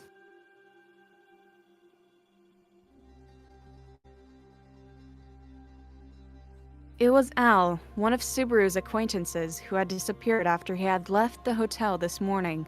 He seemed unharmed, speaking with a light-hearted jest and no trace of hostility. Without moving from his location, he glanced back and forth at the people crowding the room again. Are these the only familiar faces at the city hall? Weren't there more this morning?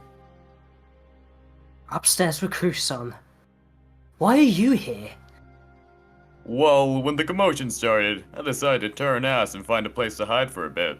When things started settling down, I took a peek outside and heard the broadcast. So I decided to come to the city hall. My first thought was that you were probably involved. And if not, I'd at least be able to find someone who knows what's going on. He spoke his usual absurd optimism while playing with the seams of his helmet, making a metallic sound. However, everyone but Subaru felt more than a little displeased at his answer. After all, he was one of the few people who was capable of fighting, yet had chosen to prioritize his own safety.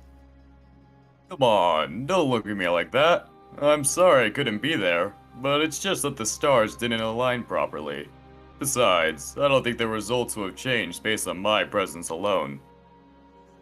Oi, Captain. Is this bastard trying to provoke us or something? Garfield was the first to reach the limits of his patience. Al's casual demeanor had infuriated Garfield. Thinking back on it, Al and Garfield had never met. When Priscilla crashed the nice breakfast at the hotel, Garfield had been absent. From this point of view, Al was strange and potentially dangerous man. Wait! Garfield! He's Al, the Knight of Priscilla, one of the candidates of the royal selection, although he hasn't officially met you yet.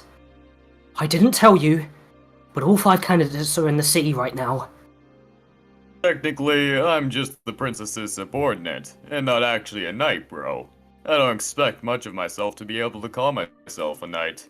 Oh, by the way, I don't mean anything rude about you, bro. Although Subaru had stopped Garfield from overreacting, Al responded to his introduction with a note of irony. His attitude had Garfield gnash his fangs together in rage again. Alright, enough! Shush! You're all being seriously too annoying. With a loud clap, Anastasia diffused the swiftly escalating tension. Her round eyes fixed themselves on Al. Aren't you just like your master, appearing so suddenly and making a mess of the atmosphere? What a terrible personality. Causing a fight will rub people the wrong way, so how about you drop it for now? Such hurtful advice. Unfortunately, this is just the way I am. Everyone says that I tick people off and disrupt their rhythms. Well, it works as a survival technique. Al stuck a finger into the gap between his head and his helmet, scratching his nape sheepishly. Anastasia turned to Subaru with a small sigh. Although things seem to have gotten even more complicated, my plans won't change. If the path to victory requires sacrifices, then I'll make a plan with those in mind. If Natsuki-kun refuses to take any losses, then work hard and think of a plan. I'd also like to avoid any sacrifices, if it's possible at all. Then, you won't stop me from visiting all the shelters? You got time to spare, then go ahead. Anyway, we do need more combat power. If you find anyone at all who can fight, try to recruit them. Reluctantly, Anastasia withdrew her opposition of Subaru's idea. Convincing her to change her mind entirely would have been impossible. As such, Subaru could not complain about the leeway he had been granted. Take a conversation mirror. For the time being, let's set your time limit to 6 hours, so return before that. After that, we can't screw up anymore, so keep that in mind. Time limit. Right. I haven't asked yet. What's the deadline for the requests? The deadline was set to tonight. At the time, the date changes. That's only 9 hours from now. This time, Julius was the one to supply the information in Anastasia's steed. If there were 6 hours to go until the strategy meeting, then Subaru would only have around 3 hours after he returned. Before that, he had to somehow come up with an idea that would sway Anastasia. On top of that, before the time limit, he also needed to find a way to defeat Witch Cult and actually make it come to fruition. Only then would the city would be saved. But no, even that was not enough. Rescuing Amelia, retrieving Rem's memories from gluttony, restoring those who had been mutated by lust to their original forms, only by achieving all these goals could he say that he had claimed complete victory. There's not much time left. Do you have a map of where the shelters are? Yep, we have several. This map of where Ricardo and children can be on. Ricardo's map was given to Subaru, where the shelters the Beastmen had visited were marked. Comparing it to another map, it seemed that the Iron Fang had set out for the farthest shelters. Conveniently, this left the nearby shelters to Subaru, who had traveled by foot. It was almost as if someone had expected him to do this. Subaru, allow me to accompany you. Julius? No, you shouldn't. You'd be a huge help. But we'd be in trouble if we didn't leave enough fighters in the city hall.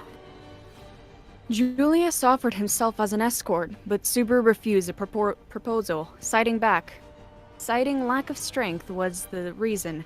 Ricardo had been stationed to patrol outside, and Subaru intended to take Garfield with him as well. Although Wilhelm was upstairs, giving him the responsibility of defending the entire city hall would be too heavy of a burden. Even if it were not the case, the Krush camp was currently entrenched in gloom. Upon hearing Subaru's reply, Julius nodded, albeit reluctantly. He seemed to be far less calm than usual, and his impulsiveness was a rare sight indeed. Subaru gave his shoulder a light pat, then pointed to Garfield with his chin. Garfield, come with me. We'll go visit the other shelters and look for people who can fight. We have to find a way to end this prolonged restlessness. Right, got it. Leave it to my amazing self. Even though Garfield's response to Subaru's request came in a bit late, he nodded in consent. With that, Subaru examined the map in his hands, thinking on which direction he would start exploring Pristella. Starting out from the area around the city hall, his top priority was securing combat power. In that case, locating Reinhardt would be his best course of action. Maybe go to the shelter nearest the hotel first. I don't think the princess would have wandered far from there. In that case, if we follow this path... Wait a second. Subaru halted, seeing Al's finger pointed to a place on the map. He had inserted his own plans into Subaru's quite frankly, tilting his head inquisitively. Subaru asked, Coming along too? Yep. After all, going alone would mean trouble, and not finding the princess would also mean trouble. If I had known this would happen, I wouldn't have left her alone even if she told me to go away. In a mess like this, I'm afraid of what will happen to her if I don't look for her. What a picture-perfect master-servant relationship. Oi! Although the situation gave him a somewhat odd feeling, Subaru was grateful for the increase in manpower. Garfield, on the other hand, was very visibly disgusted upon hearing that Al would accompany them. After all, at this critical juncture, he would certainly keep one eye open around unfamiliar people. Besides, although Al was somewhat annoying, he did seem to be genuinely want to find Priscilla. Speaking of Priscilla, I last saw her in the park on First Street 15 minutes before the attacks happened. If she didn't leave the vicinity, she should be in a shelter near there. Really? That's super helpful info, bro. Then let's start from there. Delighted at this news, Al's pounded Subaru's back several times. Then Subaru, with a pleased Al and a frowning Garfield in tow, left the city hall for the nearby shelters. And seeing them off was... Ouch. You were totally treated like the bad guy here, were you not? Quiet, you scarf fox. It's not like I haven't worked it out already. If Natsuki-kun's still able to speak with such a conviction when he returns, then he's really bad at learning. Anastasia spoke with a slightly helpless expression, and the scarf rustled slightly on her neck. No one else noticed that this sort of conversation was taking place. And that ends off the final chapter for today. Well, go. Pog, let's go, boys and girls. Like how it took you a second to say and girls after. We made it, though. We did it. We did it in time. We did it! I leveled up. Oh, That thank you last for one scared me. the $10 dono, TRRG show. Keep up the good work. I've never seen you in chat before. Welcome. Or hello if you're a lurker. Thanks for the dono. Also, very nice, Al. I appreciate it. We every made moment of it, boys! Every time I heard bro, I was like, oh, this dude's cool. We did it! Thank you. I'm so glad we got it in time. Yeah, I was worried we weren't. Well, it's just because I didn't realize the last chapter was the shortest, but I was like, we gotta go. We can't stop. Gotta go fast. I do have a question for you, Jace. What was that militaristic track that was playing during Subaru's night speech? Because that was fucking awesome. During his night speech? Because that wasn't a militaristic track at all. I think you're talking about Start of Fate, but I played when he was. Yes. Yeah, the one I played when he was making his speech was called Alright. out by your voice. BlackMarch made a meme and wants me to show it on stream. I hate him. I hate him for it so much. Oh god, what is it? Oh, It's why? annoying. What? He's exposing me so hard. Okay, whatever. I don't care. We're doing it. Prepare to get memed on, fucker. I'm I gotta about see to. it. What is it? I'm about to. So, there's a little running joke that me and March have and Necron regarding Anastasia's scarf and her hat. I think you know where this is going. Oh no! Oh no! Stop now! No! So here's the meme. Here's the meme. It says hollow on, what is that, March 7th, 2021. I want a nut in her scarf. Wait, what? Where is the scarf? And then it's like hollow. When I find out it's a furry. Oh my god. I thought it was a furry all along. I cry. He's always calling other people furries, and it turns out he was the biggest one. First Capella, and now this. Listen, leave me alone. It's fine. Shame. Oh, I'm not leaving you on. You remember what you used to do to me? You remember, oh, you like Frederica, you're a furry. Heck no. You're the biggest furry here. I want to hear it. Oh, people are No. giving compliments to Moth for your scarf dona. Good job, Moth. Thank you. Everyone praise Moth for her lovely rendition of Pachi. Jonah and it was the best. for the last chapter. Very, very Yes. good. Great job. I'm taking down that disgusting meme now. I'm glad. What do you mean? Please very send it to relevant. me. Yeah, all right, I know. I'll post it in chat. I'll post it in chat. It's fine. Don't worry. Yeah, we're gonna mock you about this now instead of the Mac. It's fine. It's not Everyone Oh my who- god. Everyone who stayed with us the entire time, thank you very much for watching. Yeah. And now we're going to go into analysis and then probably some random talking with the cast. If you want to stick around for that, please make sure to do so. And also, we're almost at 200 likes, so go ahead and bring that up. Why are we not at Hit 200 that yet? button. Hurry up and like the And video. I'd like to thank anybody if you that hit that donated. button- Oh, hold on. Go ahead, Will. I want to thank anybody that donated today to Little Tiana's GoFundMe. What is that deadline for it? Like when is it? Because it's like halfway there, right? I'm unsure. I found out about it just this week. I see. Yeah, thank you for anybody who supported that. Very commendable. Appreciate it. Yeah, thank you so much. It means a lot to Purple and to all of us. Yes, and it's real help. It's real help for real people going through hard times. Yeah. Just like it is amazing to support all of our artists and also voice actors through their own endeavors. We would also like to support the people that are important to them in Mhm. their lives. So that is what we're doing now. Let's also just give a quick hand to Garf. I think he had to leave, and there were 2 people that dipped out. I don't know who the other one was. Let me scan and see who else left. Ali left. left as well. Oh! For Anastasia. And I think Pat left early on. Yeah. Anastasia, please come back. No sausages. Please. Please. She saw what you were saying about her scarf. She left. She fled. Dipped He out. left for good reason. Al, you It's do all sound- your I was fault, literally gonna Olo. ask you, Shut up. Could you do that impression? Because you really do sound like him. I was about to ask Kronk. you whether or not you could do that impression. Yes. You're Yeah, like it's all a step coming together. away from it. Oh yeah, it's all coming together. I do it when I'm trying to do it. Oh god. You're like, this is what you're gonna have to work on for the rest of the week. We need that impression. Yep, Yes. just gonna have to sound like Kronk now. Oh my god. I mean, that makes us kind of better. Yeah. All we have to make sure is Disney doesn't come after us. God. You, Oh, Sued into oblivion. it's all coming together. You gotta turn it, Kyle's. And Alice's stuff. Can I mention the Echidna stuff? Because I thought that was kind of interesting. Hello, do you care? What? No. I'm eating a donut. Go for it. Darn it! Talking friggin' about Hollow. Okay, the anyways. chapters. Yeah, start Hey with- guys, I'm gonna talk about the chapter now. I'm the Lightning Eagle. This is my channel now.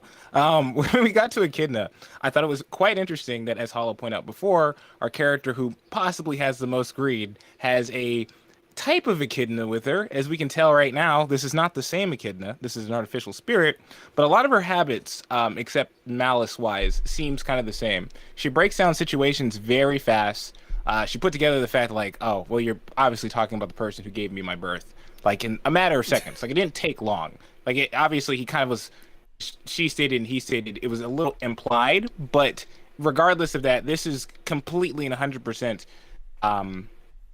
kind of, it still kind of has Echidna's essence, which adds on to the fact that because she's with Anastasia, we now get a reason for why Anastasia, one, is succeeding as hard as she is. Like, she might still just be very skilled. She's still a very intelligent person, but she has Echidna with her. No, she's smart. Then, You know, the way that I see it, and I mean, I'm somebody who's read ahead, so this isn't necessarily me saying anything like I'm not going to cheating. spoil anything. Obviously. Hint, hint. I'm cheating with my insights. But what I'm saying is that it seems as if like Echidna here is almost like the intelligence of Echidna without all the emotions behind it. You know, Yes. like she copied the base emotions or the base intelligence, what she knows, what Echidna knows, and put that Yeah. into herself. And then all the 10 years she spent with Anastasia has developed everything else. yes. You've also got to consider the context we're giving here. She spent about a decade with Anastasia, which means that she's likely changed a bit from what we know of it, like the base personality of Echidna, right? Like, Yes. and although she sounds almost exactly the same, which is why Subaru gets really suspicious when she also calls herself by the same name. If you think of it more on more than a surface level, she seems to be quite different fundamentally. Yes.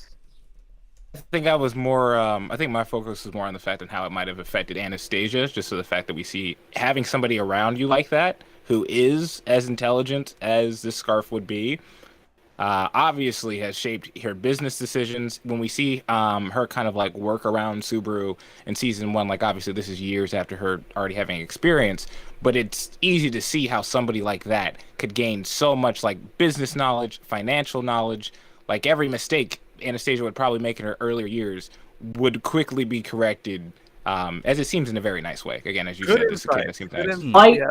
I can't remember if I'm misremembering here. I don't know if this is said in the novels or whether or not it's I set, can't remember shown if in the I anime. misremember. But Anastasia, I'm pretty sure, is stroking the scarf when she's talking to Subaru in the restaurant when he's asking for Dude, help. oh, darn it! I was about to go back and check that. I was about to go check the anime. Just He to look for indeed, or that. she indeed is. Oh my God. She's been advised by Scarf Donor throughout all of this, like throughout the entire time we've seen her. Telepathic, the voice speaking, it makes a lot more sense when you think about it. Yeah, like because They have I'm the pretty sure best spirits candidate. can do that even without people that aren't in a contract with them. And is here is one thing though. So Anastasia wasn't cold here. She was just being practical about the situation. So I Yes. want to stress that. Though we do get in the scenes, though she's just being realistic about the situation, but Teppei specifically chooses to word Subaru and Julius's view of the people as people versus fruits. And I'm not saying that she's being like cold to that point, but the fact that she's looking at Trying to be the logical. situation, yeah. But I also have to say whether or not this is it could be a little bit more influence, just because it's her being practical, which is just a mature decision to make.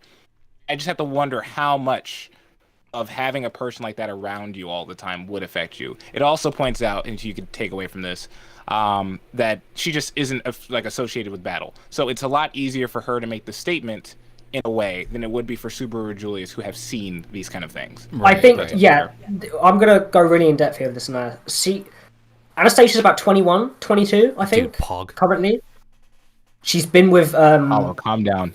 She's been with Scarf Donor for about 10 years, which means she's been with her since she's been about 11. And if you know a bit, I think it stated a bit about her backstory at some point in one of the novels. I don't think it's in the anime.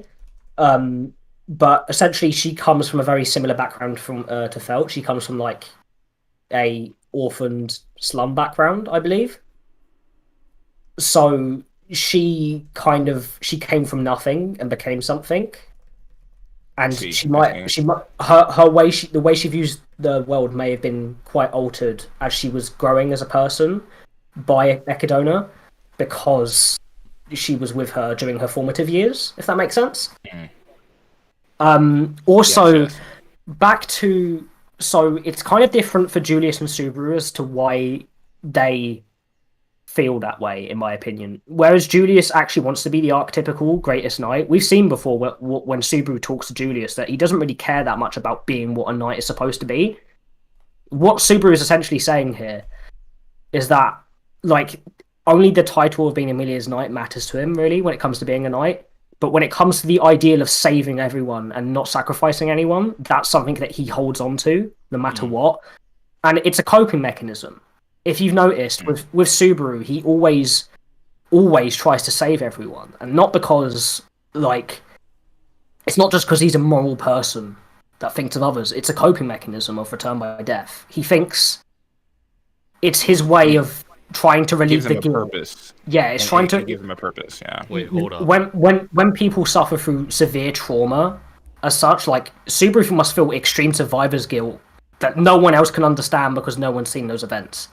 Subaru is trying to kind of remedy the guilt he feels for failing all those times by saving everyone. That's why Subaru has this kind of hero complex and this ideal, and it's unrealistic but it's the best way he can healthily deal with it. Unfortunately, like the mental. I love the fact we got a. Oh, go ahead. My bad. There's no. That's wait, hold on. Pause. Pause. There's Anastasia's side stories. Yes. Yeah. Send me The all. side stories for the side stories for like every candidate, I believe. Yeah. Yes. I need that in my life. Okay, we can do that eventually. Somebody, if you want Hollow's attention, just make some Anastasia fan art. He'll probably. Oh talk to you please, tomorrow. dude! Holy crap! Hey, Speaka, if you're still in the stream, hit me up for some Anastasia end screen artwork. Hollow needs some. No, I was just. Oh wait, no, I take that back. No. I'm not covering ReZero anymore. I take that back. Never mind. I guess there was one other point I think I was gonna make of this, and I'm trying to remember specifically. You did just talk about his coping. Oh no, I was wondering, because this is Echidna and because she's like uber smart. The fact that there is an Echidna scarf could just be a plant. Like, this could be everything she tried went terribly, and now these are just the results of those actions, so they're just all over the place. Or this is Echidna being Echidna, and she knows how this is going to affect other things. So here's the thing that Echidna said in the past. Yeah. All right, I'm ready. Yeah, Echidna and also the witches around her and people around her who know her personally says that Echidna has a nasty attitude and she'll lie even when it doesn't benefit her, or she'll do stuff like this just because she can. So like, even though even though Scarf Donor here might be saying all this, we don't know if it's actually something that might be a link with Echidna in some way, or this is the question: how far has this Echidna diverged from that Echidna, right, as a person, fundamentally? Because the reason Echidna acts in such a way is because she's essentially a sociopath, right? She doesn't really feel genuine human emotion. And the way she acts is because of that. She doesn't really care for things like that. Moth's about to dip out, so... Oh! Bye, Thanks for Moth! coming by, Moth. Thanks for coming, Moth. Take care, Moth. Nice. Amazing job, everyone. Amazing job. You too. Amazing. Bye-bye. Kiki, do you have any thoughts on these past couple chapters? Oh. Kiki! Kiki! Stop. Kiki's dead. Let's see. Oh, no. Stop the freaking song. I think Okay. the main thing, because you guys already brought up a bit, the little speech for Julius that Subaru gave. We're knights, and that's my bro, and he does an amazing job at being a knight, and I'm not gonna let you talk to him like that. See, I was supposed to practice my lines and read ahead, but I didn't for these chapters. And like when I saw Julius standing up for Subaru, I was like, this is so fucking cool. I'm not, that was one of the most bromance moments apart from that chapter where it was just Subaru and Julia speaking. He had really good moments in this. Like, first, I loved when Subaru was like, I'm gonna make her my wife, and that's how this is gonna be. I was like, you go, dude. You tell this piece of crap how this works. All he likes is her cute face. You tell him you love every part of her. Screw that dude. And then when Julius is being scorned, Subaru hops in like, no. You will not talk trash to this man who beat me once. The amount of like, I don't want to say control, but like he was about to pop off on Anastasia. Yeah. Like, I would have loved to yell. That's really impressive. I really appreciate, right? Because if I'm being honest, my favorite platonic relationship in ReZero has to be Julius and Subaru's, because it's just so there's so much complexity to it. Because they get angry. Shut the fuck up, Julius. Sometimes they'll be confrontational and they yell at each other. Sometimes they just joke and Subaru be a tsundere. And other times they stand up for each other when it really matters. It just really shows the depths of their friendship and their bond. It really does. It's nice to see this grow. A lot of animes, or a lot of, I guess a lot of writing as well, will keep people kind of at like a distance where they're like, oh, we're implied friends. But here we've actually seen a transition from season 1 where he's like, oh, I don't want to have to work with this guy. Dude. We get a little bit of it towards the first death at the very end, where he's kind of like, oh, you had something you needed to tell me. Well, you didn't get to tell me. That was a transition, and then now we're here at this part where they're literally defending each other. It's like bits in between that, yes. Oh god. But it was very nice to see. Oh god, it's Fanta. What do you want? Yeah, I was gonna say, another thing to note is that like some series might, once a character and two characters have like a development in their relationship, it'll then stop. It'll just be like, okay, we've developed that part, and it's gonna stay like that, and they're fine forever now. In ReZero, it's not necessarily like that. Like characters move constantly in terms of their relationships with one another, or they might act differently one day or one scene or one scenario with each other. They are, in another, and I think that's very realistic. It keeps on growing, the relationship keeps on, changing, and that's always something that I've really admired about the series. Yeah, because one thing I deeply appreciate is that this is something I've noticed because I've read a lot of isekai light novels or light novels in this kind of genre in general, and with anime, one of the weakest character relationships, like across the board as a generalization for them, is friendships. Like, I can't really think off the top of my head of any really good genuine friendships apart from this series, and that really says a lot, does it not? Like, they're usually only like slice of lives where they're specifically focused on friendships. Yeah, and it's a shame. It's really a shame, because romance isn't like romance can be interesting, but I find platonic relationships to be so much more engaging because you can relate to them so much more. Like, I can see my friendship in a lot of people with Subaru and Julius's interactions and their relationship. Like you, it's Hollow relatable. Specifically, we literally interact like Julius and Subaru do. It's literally uncanny. They complement each other's hips. We have a donation from the Sky whatever. I enjoyed the voice acting. Here's a high five. Appreciate it. Thank you, man. As GC Typo says, shit the bromance, not the romance. Oh my God. I'm gonna say this right now. If somewhere down the line Tappei's like, lol, I don't like Julius, I'm killing him, I'm dropping ReZero. Yeah, Julius is great. I love Julius. I was gonna read the book and it's gonna start playing Stay Alive in the back of his head. Just like over the pages, the light's gonna hit him from the bottom of his face. If I see Julius die, my sword. If I bend my knee and lose my sword, my sword. what is left for me? wait, Pablo, no. Pablo says platonic with a winky face. Pablo, no. Look, man, guys, we True. can just be bros. Bros. I can just be mean, bros. to be Even if they fair, compliment each other's hips. I think Felix is the only one really like looking at Subaru that way. Not gonna lie, maybe. Not true. Subaru doesn't. True. And Felix doesn't really look at Subaru that way. It's him teasing Felix him. doesn't look It's a at tease. anybody but Krush that way. Krush is like the. I don't know. I was gonna say, Oh we wait, should can we talk bring that about up? How fucking Garfield didn't know that? Stop, Kyle's. Oh my god, delete that. Delete that. It's Mwah. not like You love it.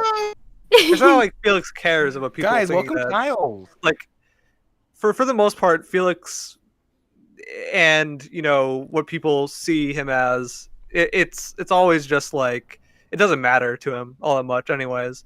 Like, He doesn't seem like he cares at all. The moment Krush is done, he drops all the facade goes away. He'll tell anybody off that he needs to, and then when Krush is back, he's like, "Oh my gosh, Krush, it's me, it's Felix. I'm amazing. I'm happy to see you." Like it's very abrupt. He goes from 0 to 100 very fast. Yeah, and I mean, Someone in chat says Krush looks at Subaru that way. Do you think Krush has a crush on Subaru? Krush has a So crush? as an anime only, it sometimes, I guess, the writing kind of makes it sound like that. I won't disagree with them. I don't Because really there's think that, the but- scene with them at the whale, that kind of gives it's not like she doesn't say anything like that, but it can feel like it at times when they're on the roof. I think, what was it, the last reading? They're on the roof, and then she's like, "I'm afraid of heights." Like she's just telling him that. But a lot of people have a hard time love seeing you. platonic I relationships. love you. Yeah, they're thinking like, "Oh my gosh, it's us together," and he sees Krush. How on do the you ground, think like, Krush "No." has a crush on Subaru when Julius showed him his supple hips? I mean, what I will say is that there's the possibility that she feels some sort of attraction towards him, but I don't think it's any deep running. I mean, I don't know. She's just because. Okay, so most people see like a woman being nice to a man, and then Yeah, sort of- this is also something that's. This is a great person. Oh Also- no! To my Are you fedora. posting memes in general? You're posting. Phantom, I'm gonna have to ask you to delete that. It's in general chat. She said hello. I will not. if we're going to do some Oh, favorite. Felix character analysis, I have a probably. Actually, I will Oh. say this Okay. though. Yeah. Okay. Got it. I will say this. Yeah, don't say that. Certainly, Crush-san's beautiful and very cute, but I have a loyal heart. Although it is split in two right now, but ow! And this She is in blush after he chapter- says that as well. Yeah, and like following Beatrice's finger, Subaru saw that Crush was wearing a bright blush, looking downwards, thinking back what odd words had he spoken. And Emilia also compares it to the way Subaru talks to herself, so interpret that as you will. Damn, guys, someone played This the is not becoming a early stream. Not having archive. to pay. I have one question for Fanta before we continue. Unmute your mic, motherfucker. No, I'm not standing you, Anastasia. Give me the sides. I'm gonna ask Ice. Fuck you. Oh my god. As if Ice would say anything more. You know where to get them. Are they Fuck pub? off. Listen. Of feed course they're me public. side Everything's stories. public. I need Anastasia. You Side guys, you story. guys are broken. Pablo all says in day. chat, supple hips. I think Pablo shipping a little too hard. We can wrap up One- like discussion on this chapter. Then I guess I can announce fuck Harakawa after that. Oh, okay. Yeah, well, let's say before fuck we get- Hanakawa in a sec. Before we get into that, I just wanted to say one more thing because we were on Felix, and that's my character, and I kind of want to talk about him real quick. So here's the thing, right? He and his relationship with Krush is like, obviously people think that's like the main character trait for him, and that's pretty much true, right? For all of his like hustle and bustle, he's like very loyal to Krush. What we know of Felix and Krush's relationship is that since like they were children, like very young, they were pretty much completely devoted to one another. And I guess this is sort of a, not even a spoiler, but it's something in the EX novels, and we're probably not going to cover it, so I might as well just talk about it anyways. And it's only a little bit of it; it's not the entire thing. So I'll just go and give a like brief backstory. Krush was initially going to be the wife of the future king of Lagunica before the entire thing happened with the royal family. The House Karsten and also House Argyle were always like right next to each other on their land, and basically Felix was learning healing magic to protect both Krush and also this future king. Eventually, the future king got sick like the rest of them, and his healing magic could not do anything. Even though he tried his hardest, there's really nothing he could do. Now he's reflecting back on that, seeing something that he can't heal once more, and that is why he's so upset. So Felix's life is pain, is what you're telling me right now. Yeah, pretty much. He's just forced to relive that one. How many times has he not been able to heal somebody? That means almost every. This is the second time only. Oh, okay. And it's also people, to the it's the people. It was the people that are most important to him as well. Yeah. So when he wanted it to matter the most, and when he wanted it to help the most, it didn't. Imagine being like the best photographer in the world, and then your one friend needs you to take photos, and your camera like explodes in your hands, and you just can't do anything. Happened before. You can't make Julius relate. Wow. I used to do photography, so maybe that was a little too close to home. I do photography now. What the fuck? I know. That's why I said what I Oh, said. me too. My brain was in photography mode with nothing about it. Yo, everyone! Oh What a small world! What the fuck? We were all at the same shoot. Oh my gosh, I have a photo with you. Yeah, in it. yeah. Oh, look in the background. You get to see. You see him. Right there in the background. You're taking a photo of me. And just We're like taking photos of each other. Garth got rolled a little bit this arc as Episode? well. Yeah, shush. Anyways, his father or stepdad now is a dragon, so I guess he really is a part of the family. He can transform too. Bad joke. Sorry. Welcome to the But family. Yeah, son. no, that's. Oh my gosh, Dad, you can transform too. You gotta admit. why you gotta did admit, Fanta Garrick's a send me the badass. meme? I want to die. Garrick is a badass, okay? Like, oh yeah, no. You get transformed into a dragon.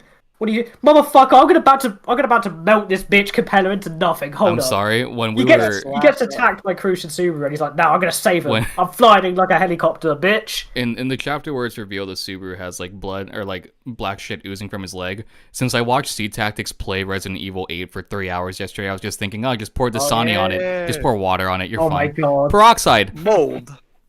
You're fine. You're good. Yeah, just peroxide. Just H2O2. Yeah, great. You're one step away from Mold. water. You're gonna heal everything. All right. Is there All right, anything let's else? Get into Katakawa. Or should I get Let's into... get into this discussion. Hi everyone. Hi. Holographic here. I'm going to be putting out a video. We didn't get to talk about it. So I recorded last night when I was very intoxicated and not in the right state of mind. Basically why I'm never covering ReZero in a post-production video ever again. Last night I was prepping the stream for today. I was having a really good time talking with like March, getting everything set up. And I was like, all right, cool. We're going to come back in style. And then I get an email. And whenever I get multiple chunk cluster emails and it's YouTube in brackets, it's either a copyright claim, a copyright strike, or it's just going to be something to do with Creator Studios. So I go on it. I say I got 2 channel strikes. You need 3 to be terminated. And I got 1 video takedown. And I was like, oh, fuck. And I was like, let me guess. Went on it, all Katakawa, all cross warp. Tried to rebuttal all 3 claims, all 3 rejected. Woke up this morning, 9 more takedowns on videos. So I privatized everything on my channel. It's all gone. Everything is gone. I have a total of 11 copyright claims on my channel and 2 copyright strikes. So, I do have a backup channel. Taking it pretty hard, but understandably so. Yeah. I think that all things considered, there's really nothing he could do about the situation. I know he's probably very hard on himself right now, but I honestly think that he. Oh no, I'm livid. He was not doing anything wrong. Honestly, throughout you can feel your anger. That makes sense. But when all is said and done, we know that Hala didn't do anything bad. All of his work is transformative. Everything that he's done since then. It's not even. It's all just automated tagging. It's completely just inane. It wasn't and it's also jeopardizing a lot of that he's already built and all the time and effort he spent in all these projects that he's worked on for the community and whatnot. So understandably, he's a bit peeved about it. I will add, especially towards ReZero content. That's all he's done. Yeah. I'm gonna add too. Lightning got struck from a video. That was a bit different. My situation wasn't it 86? Sony struck me because music stuff. Oh, yeah, I thought it was Katakawa because he used 86 content. Okay, well, No, it was just music. But in the same regard, I'm still very worried about that as well, because this is still the issue with this is still kind of transformative content. Like we're not we're not just rewatching stuff. We are talking about your show. And the whole point of us talking about your show is to get more viewership. So if you're constantly killing the thing that's underneath you just to squeeze out whatever little penny you can get, you're gonna be broke sooner or later. So it's pointless. I just want to preface this by saying I don't care about being demonetized on videos. I'm fine with that. If my video can stay up and you guys can watch it, I'm fine with that. What angers me the most is that you're literally shitting on your fan base. Like you are shitting over the most passionate people that want to promote. If you're familiar with ReZero content, there are people who make one-shot videos. Kevin Ya, who's a very good YouTube channel, I recommend you watch his content.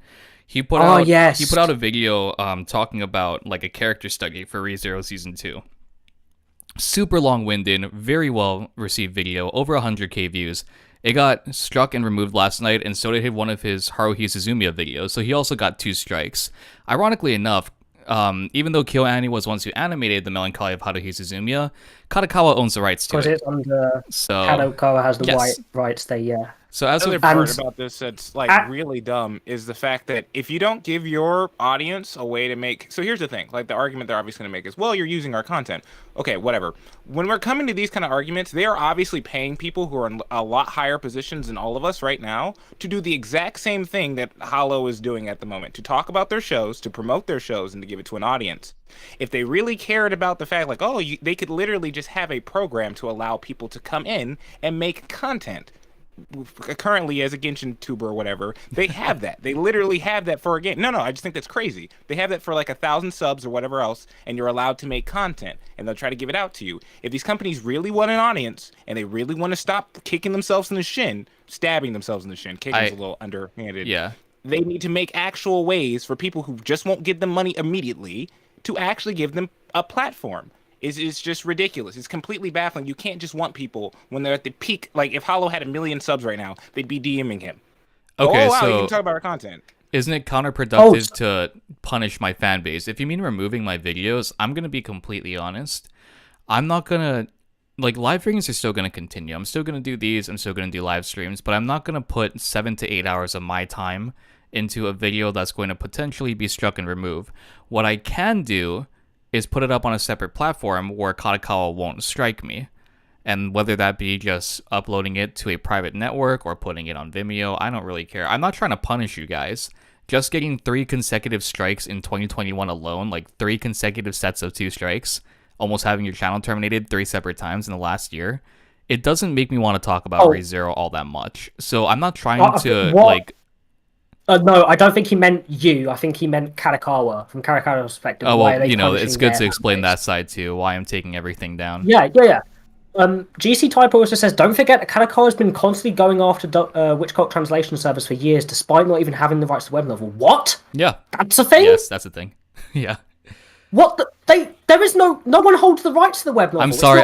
Okay, hold on. Glass Moon, I'm sorry. I'm just so livid right now, but sorry about that. I didn't mean to. But if I can speak honestly here as a ReZero, like a huge ReZero fan, like I'm going to be honest, at some stages, ReZero was like my life at some points when I got really badly depressed. It means a lot to me. And when I see this kind of behavior happening from the people that own the rights, it really, really pushes down my desire to, explore ReZero more in content and things like that. Well, let's not get too carried away. I understand what you mean in like a larger sense, but we all know that Teppei Nagatsuki has nothing to do with all this. No, he doesn't. Oh no, It's just like content-wise, it's like even yesterday, like just watching what happened to Hollow, I had a debate to myself, like, am I just gonna stay gaming? Like I've only started to dip my foot into this thing, and again, yesterday's thing was on me, so I completely understand that. But watching the way that they handle these situations, because they clearly care more about the money than the content, makes you wonder: do I even want to deal with these people? So another, regardless. Also, by the way, there, Gold, I was not referring in any way as in like that would ruin my enjoyment of ReZero and it's Teppei's fault. I'm saying from like a perspective of, what's the point of me trying to talk about this and trying to, share my passion if it's going to get punished? If I want to share my passion in the most quality and best way possible, am I going to get punished for that? I will say it's not fair. I will say this. The only reason why I'm even doing these readings still, I disassociate this so heavily with like the anime and the canon and everything. Like the community having all the VAs, that's the only reason why I'm still doing something like this. But I tried scripting last night after that whole thing happened, tried doing an Arc 5 Archives video. It's gone. It's gone again. Spark's gone. I don't want to do any videos on ReZero. Even like stuff to do with Katakawa, which is kind of a tall order, considering I have 86 videos lined up, a Kimi no Na wa video lined up, but it's fine. For now, I just wanted to say that content on the channel is going to be a bit different. It's going to probably shift to Kimetsu no Yaiba, so we'll see how that goes. But Hey, these readings, I'll will be down to continue. talk about that with you as well. Dude, Kimetsu no Yaiba was fire, man. I recorded like Yeah, 3 I know a videos lot about yesterday. it, Yeah, it's pretty cool. But also one more thing. I know a lot of people are like throwing hate at reaction channels. Everybody has their own grind on the platform. I wouldn't push you guys, even though in the past let's not Yeah. let's not blame anybody for. In the past, I've any- told people to like attack Blaming- reaction channels, and I think that was very naive of me to do and incorrect. So It's kind of childish, honestly. Yeah. They're bringing people into the fan base too. That's like a whole nother. It's just thing. a different Again, medium that they're This using. should really be. This isn't on like any of the creators here. The companies need to make easier ways for people to be excited and talk about their product. If True. I give you guys artwork, and the moment you all look at my artwork, let's go say like one of you screenshots or whatever, and goes to send it to somebody else, and I go, "Oh my gosh, I can't believe that." I could literally give you a way to go show other people that won't get you in trouble. So I'll tell you to retweet it or something. That Yeah. would be on. That wouldn't be on you guys because you got excited about it. I'm the one trying to get your excitement. One thing that That's why people it need doesn't make to any sense. understand too is under American copyright law, all my content is transformative in nature.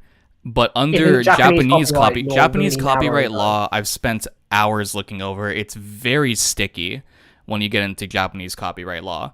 Basically, you can have like still frames of an anime up on screen because C Tactics has been struck too, and he literally uses still frames from the anime. And even if your video is private, But even from a struck. Japanese perspective, they are going against fair use. At that You stage. know, but it's something whatever. funny about Japanese copyright law is that on the alternative, on the same side of that, you still get people who are able to profit off of original work, using original characters, using original, work, and then making like It's a sticky comics of it, situation. and Yeah. then making money off of it, like legally, like at markets, at places where they sell it, at vendors, and they can do that completely free, completely legally. In America, that is illegal to make money off of somebody else's work. In Japan, it isn't. But in Japan, if you're like a company, a broadcast company, if you show like a frame of their anime in like a video, they might take you down and be completely fine about that. So it's kind of weird. It is weird, but it It's a mainly has to double do with honestly the hold broadcast companies have over their content in Japan, especially. They are very thorough with it because it is what they do. Like, it is their main export is entertainment, and they want to make sure that they protect it as zealously as possible, Right. even if it is completely stupid and arbitrary and also completely counterproductive. They will do it because that is what makes them money, or that's what they think makes them money. That is sort of the idea behind it, even though it has no merit and it's not even actually profitable. It's just what some people, old suits that think they know how technology works, probably tries to automate the process for the sake of their brand, sake of their image, whatever it is. I mean, That's just how it is. I could have kept my videos up, and I didn't know, but you can have private videos struck down too. So it sucks, but I had to delete all 103 or 4 ReZero videos on my channel, which really sucks. But people are asking in the chat if we're gonna do live readings past Arc 5. We've talked about that. We're most likely going into Yeah. Arc 6. So don't worry. Arc 6 is almost completely confirmed at this point. They're gonna I have think- to go ahead. I think no matter what happens, we're going to see this through definitely for everyone here, but also for all of you guys watching and reading. Also because it feels like it's something we all want to do. It feels like we're all passionate about it. It's as well. really, like, from my perspective, it's really meaningful to me. Like, this is the thing I look forward to the most in my week. Like, out of everything, and just talking with everyone, saying hi, and then just doing this. It's so much fun. Diego, honestly. just so you know, I have a hard drive that I have a little note on. It's literally every video I've ever edited, every thumbnail I've ever gotten, every art piece I've ever received. My entire channel's identity is on this hard drive. So regardless, I still have all the videos. I don't make the videos, delete them, and upload them. I still have everything accessible. But I would say, if you possibly can, Hollow, maybe put that on a cloud as well, just in case the physical hard drive gets That's why I damaged. almost want to buy Anyway. you a second hard drive. Yeah, I have. It happened. Serious thing with my dad. I have once. one with a fan, and I Don't have do that. one that's fanless. So the ones with the fans are more known to crash, but the one that I have all of my main shit on, it's basically set so that that doesn't happen. And even if that happens, I still have a third one at my apartment. I literally back this shit up all the time. That's a really good way to approach things. That makes sense. Well, after the first set of strikes, I was like, I'll start grabbing everything. Keep a backup of it. Yeah, I have a backup of my backup of my backup. Don't worry. So guys, click that channel. Did you put the Yeah, second? link your second channel so everyone can. Yeah. Click that like. You guys enjoy the reading. It's called Hollow Live. All 150 Let's of make you it a in here meme. right now, subscribe. Please make it a meme. Hit I that just bell wanna laugh at the for fact that no people are like, content. "Ooh, is that Hollow Live?" Oh, for zero content. Hold up, pause. Purple has to leave. Yeah. Thank you for stopping by, Bye-bye. Purple. Appreciate you, man. Purple. And thank Good you guys luck with again. Fundraising, man. If you, like I said earlier, if you need any help with that, and I can and there's any way I could help, let me know. Okay. Sure thing, Wolf. Thanks. Have a great rest It's of your fine. day, man. Good luck, man. Have a lovely day. Johnny. Also, he put the link on Twitter too, guys. If you can, retweet Spread the word that. if I you just can. did Yeah, myself. please. Yeah.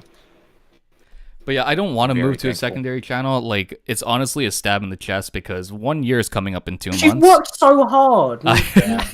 But to be fair, this might be like a fresh start. I might turn this into like a secondary maybe. channel that can just put VODs on. I like Every the door. optimistic attitude, mate. But if I'm being honest, especially as like your friend, it feels like I've watched you grow this way, and it's been really like I've been really proud to see how far you've come. So like it's insulting to see like all your hard work just get shat on and be like the potential of it all going away. It was you a know? long time. Honestly, when the first set of strikes came through, I should have switched around my channel, but I was like, everybody else is just pushing forward. I might as well do the same. Second set of strikes was demoralizing. This time I'm just like, fuck it, fuck you, Katakawa, fuck your entire industry. I'm not going to cover this anymore. No matter what happens, come what may, you can't really control it for the next for that particular thing especially. Yeah. So we'll move on when we get to it, but for now, let's not get too doom and gloom. Hopefully. Well, I will say, take it. Go we'll see what happens because they've been striking my channel on the same day every single month. So let's see if something happens in June, with any of the live readings because that's pretty much the last thing left, or Vivi, or Kyokai no Kanata. I doubt it will, but it's been like the same day for May, April, and then January. So, I mean, I'm fine with, keeping an optimistic nature on this. I just need to address it at this point as a content creator. Sylvan. Yeah. Hi, Sylvan. You know what I think's funny? Oh, go ahead. What's funny? Go on, Gold. This is actually a funny thing. Something I noticed is that there's so many of our voice actors here who are sort of younger, and then we have all of the adults pretty much are all like teachers or wannabe teachers. It's kind of funny. I just kind of What's noticed good? You're a voice actor now. I represent. Funnily enough, I kind of also want to go into a teaching profession too. So. I don't. I told you. I don't think I fell in History! Yes, history. Everybody here and everybody in chat has really inspired me to be a full-time streamer. So that's what I'm going for. Go for it, mate. And Run. if you want support with I'm that, I'll glad support to you all have the been an way. inspiration. I didn't say you. Probably again. Do All right, it. man. I just wanted to feel good for 5 seconds. Leave me alone. Lightning, he's just being. Is your poll at disintegrated, 500 yet, Lightning? Oh no, we have not. I have not checked that. Probably. You should Tell us. Should I tell them? Probably And then- is. I mean, Yeah. check their chat.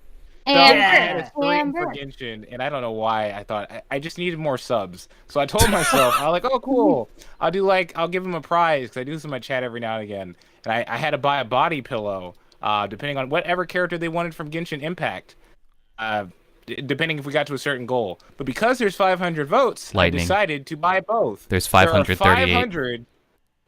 There was 538 people who showed up to a stream of 20 people just to vote for a body pillow cover. Pog Amberwan. Amber one. You're still getting the catching one too. They're both gonna get it somehow. Mona and Ganyu caught up. I have no idea about anything from Genshin, but I got a message randomly from Carl. Was like, Wolf. Yeah, vote she for messaged Amber." I'm everybody like, in the "What? like she told the I server don't about even it. know. I don't even know who Amber is. I just wanted to be a little shit in your chat. Oh my gosh, my chat, they were already fighting. I already had like 50 votes, and I was already surprised they did that by themselves. Then Did they Kyle's call in there, and I was Randy? like, oh. No, they didn't. We haven't seen, so Randy, if you are here, we are still waiting for you. We haven't seen him in a minute, so I haven't been talking about it much. Yeah, but outside of that, no, they just went nuts. Like half of them don't even like the characters. They just went, "Oh, I like Ganyu more, but like I'm Amber, Team Amber." And then they started arguing. They went back and forth. It was nuts. It was completely insane. And then you guys hopped in and made it like 100 times. It was the only time I've lost my mind on stream. Yep. I don't freak out from stuff. Oh, go ahead. My bad. So, Andre, thank you. Andre says Wolf is a good teacher. His streams were really instructive. Oh, thank you. We'll gain a lot of knowledge. Subaru is a And thank very you, good Kyle. teacher. We're gonna have your Yes. you guys- Can't wait for our history thing. Yes, actually, Subaru funny teaches me a enough, lot. My last exam Oh. for college ends on Thursday, and then I'll be completely done. And it's for history. I have to study a bit for the Women's Social and Political Union. History. If you want help, let me know. Yeah. Oh yeah, I might actually need your help on that because it's going to be a source question, so I need to analyze interpretations and stuff. I think we've History! digressed. Yay, I think we've digressed enough, though. Yes, Okay. I think it's time. One last Just thing said the- though. What's Go up? ahead. I don't know if this is actually relevant to the stream. It might be, but I'm gonna. You know the D&D thing? Is that a thing that we're considering talking about? If I get my new rig, Pog, yes. If not, my Mac crash. Okay, yeah. I mean, yeah, it shouldn't be too hard to do. But Do basically, you want to make it a public thing then? Because I yeah, don't mind. sure. doing that. I mean, I'm gonna few start by working on it, and ourselves we'll first. talk about it. Yeah. I- yeah. Go with it. Go for it then. So we're thinking of doing a ReZero D&D thing with the voice actors here, with some of the voice actors here, and I'll be one DMing it. We don't know if it's going to be streamed yet or not. That is depending on a few things, but it is going to be a original, campaign set in the ReZero universe. And it's going to be of characters from the ReZero world. It's not going to be about characters that are already existing. It's not going to be about people isekai into that world. It is going to be characters strictly from the ReZero world. So that's going to be unique and exciting. I hope everyone who's a fan of ReZero enjoys that type of content. Also enjoys it because of the people that are going to be playing the characters. So many talented voice actors and actresses here are going to be able to play characters in D&D. That sounds very exciting. Oh, wait, fuck. I'm so dumb. So, tomorrow there's no reading as well. I thought that's something we should have mentioned before, but my god, I forgot. Oh yes. Fuck. So tomorrow we don't have a reading. We're going to do a pre-recorded session. Well, it's in the works already. A pre-recorded session for chapters 40 through 42, which marks the halfway point into Arc 5. We're going to be releasing that next Saturday as an instant premiere. All of us as VAs, all of us on the staff, we're all going to be right with you guys when it premieres. I don't know what this is going to look like. I'm seeing it for the first time when I upload it. I can give an update on that if you want. Oh, Sylvan's here. Yeah. That's right, Paul. yeah, Sylvan, let's talk about it a bit then. Yeah, so I was actually working on it during that entire stream for the most part. Oh, no, for the first Are you chapter, done? I wasn't. You're funny. So I think most of you know that last weekend I did all of the non-music audio for chapter 40. And then I had a very busy week. So this weekend, during that stream, well, the second two chapters of that stream, I've gotten, I'd say, a little over halfway through the audio for 41. Very nice. And while doing this, I'm realizing that this is not going to be as long as the normal readings. Because since there's no issues, and there's no discussion, and there's, everyone's lines Hour are... and a half-ish. Yeah, I'd say it's looking like an hour and a half right now. Because... Again, I'm halfway through the second chapter, and I'm 48 minutes in. Nice. Speaking of that, Sylvan, literally after this stream, after I check on Kiki, just to make sure she's alright, I'm going to be finishing off the retake. I started earlier, but I didn't finish before the stream, so I've got about 10 minutes left of recording. But with Kindness advice, this one should come out a lot better than the Hey, previous Wolf. one. All right, I'm excited to see it. Yes. As Julius would say, as a knight, you should really think about uploading things in a timely fashion. Super. Oh, okay. Okay, I see how it is. Hey, Hollow, if you watch the streams, you would know what the status is. Oh, you're fired. Ah, not again. You're fired. Oh, okay. Gold, people in chat are showing desire to see the D&D campaign if possible. Oh, what are they saying? It has been a while since I They played say, D&D. It's been a minute. I want to see that D&D. I'm not into D&D, but that sounds awesome. So even people that aren't personally into D&D. Okay. That's Yeah, good. I mean, I'll put out a totally. We're poll. gonna go over it. We're gonna go over it. I don't know who yet. The problem is a lot of people have expressed interest. I want to make sure that I reach out to everyone because I know that a lot of people don't traditionally know much about D&D or not even really sure what it is or doesn't really know how it works. It's going to be sort of unique to the world, especially because for D&D, like the mechanics of D&D doesn't necessarily work like entirely well with the ReZero world, so I'll be making my own rules and then teaching people it sort of, and it's not going to be too hard. It really isn't going to be that hard or difficult. I'll be going over it with everyone personally, the people who eventually do end up in the campaign. However, like I can't do too many people, so it might be like 6 or 7 people, like 6 or 7 people, but I don't really know who that is yet, and I don't really know how to decide that either. So it's kind of like a thing where I'm like, I'm just gonna ask around like entirely. I'm gonna be looking at schedules. I'll be looking at interest. I'll be looking at, who knows what. But I'm going to be excited to see that all come together. I might. Yeah, it should be loads of fun. Yeah, I've been doing a lot of work and research about ReZero in this world. I've also been doing some research. I've been starting to do some research into trying to get the mechanics of it down, so I can like give it to people in like a pretty, like this. I can like talk to people about it, and also I'll go over people's characters as well because, I'll make sure everybody's character is all said and done and together and whatnot.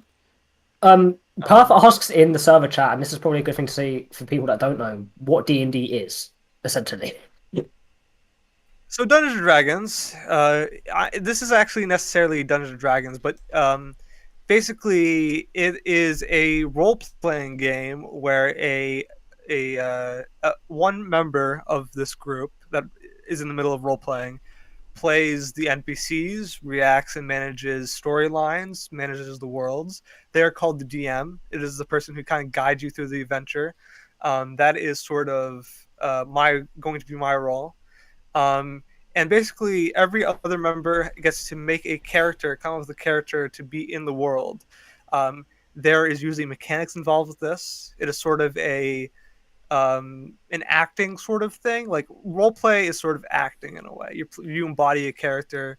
There are moments where you can act out a character and ask about the world and whatnot.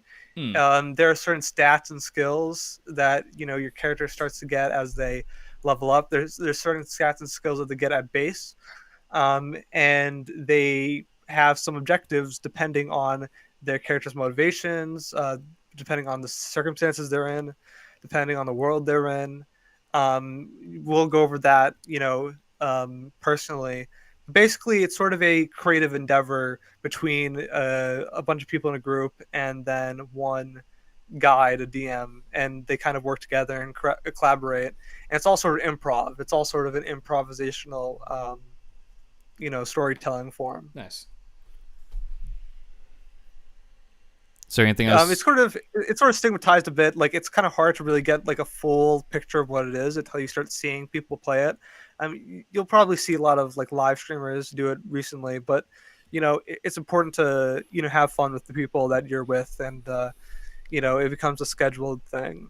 Yeah, because it's a really fun way to bond with people because it's a quite a personal experience in some ways. Like if you didn't know, ReZero was based off of a D&D game that Tepe Nagatsky played.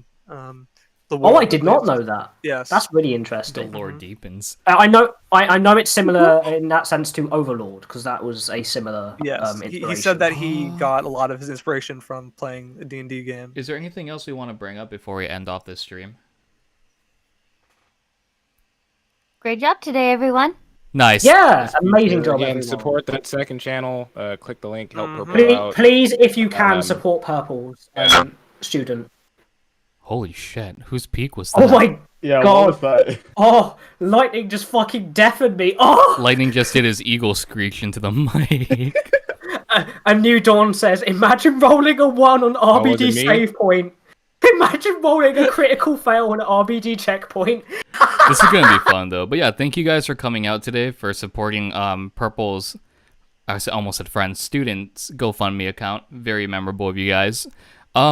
Instead of doing a reading stream tomorrow, I might do something else. Oh, for those of you that are here, next week we will be... Is that my static? What is that? Hello? I don't know. I hear it No too. one's mic is going off. But I hear it. Same. What's going on? What the hell? Okay, it's it's fixed gone now. It's gone now. Okay, that was weird. What the Anyway, fuck? No one was talking, but there was static. we have an interview next week, Tuesday, with the two people that I first met in this community. Well, aside from Cedric, because I'm going to interview Cedric later. We're going to bring on C Tactics, and me and C are going to be interviewing Speaka Illustrations. We're going to do that next week, Tuesday. So if you guys want to stop by, get to know Speaka a bit better, and just hang out and talk with us, we're going to be live for about 2 hours, just, shooting the history with how Speaka became an artist, how we met, and everything from then on out. We're also continuing the little interviews with all of the cast members. I want to make sure my computer doesn't die when I do those. But next week, we should be pulling out 2 more interviews for that as well. But yeah, thank you guys for all coming out. Video going to be coming out soon about the Katakao situation. And we'll see you guys in the next live reading next weekend. And we're going to have 1 pre-recorded and 1 live. So yeah, thanks for coming, everyone. Have a great rest of your day. And thank you to all the voice actors that came out. Everybody who supported the stream. It's always great to have you guys here. Have a good one, guys. Bye-bye. Jane. Bye!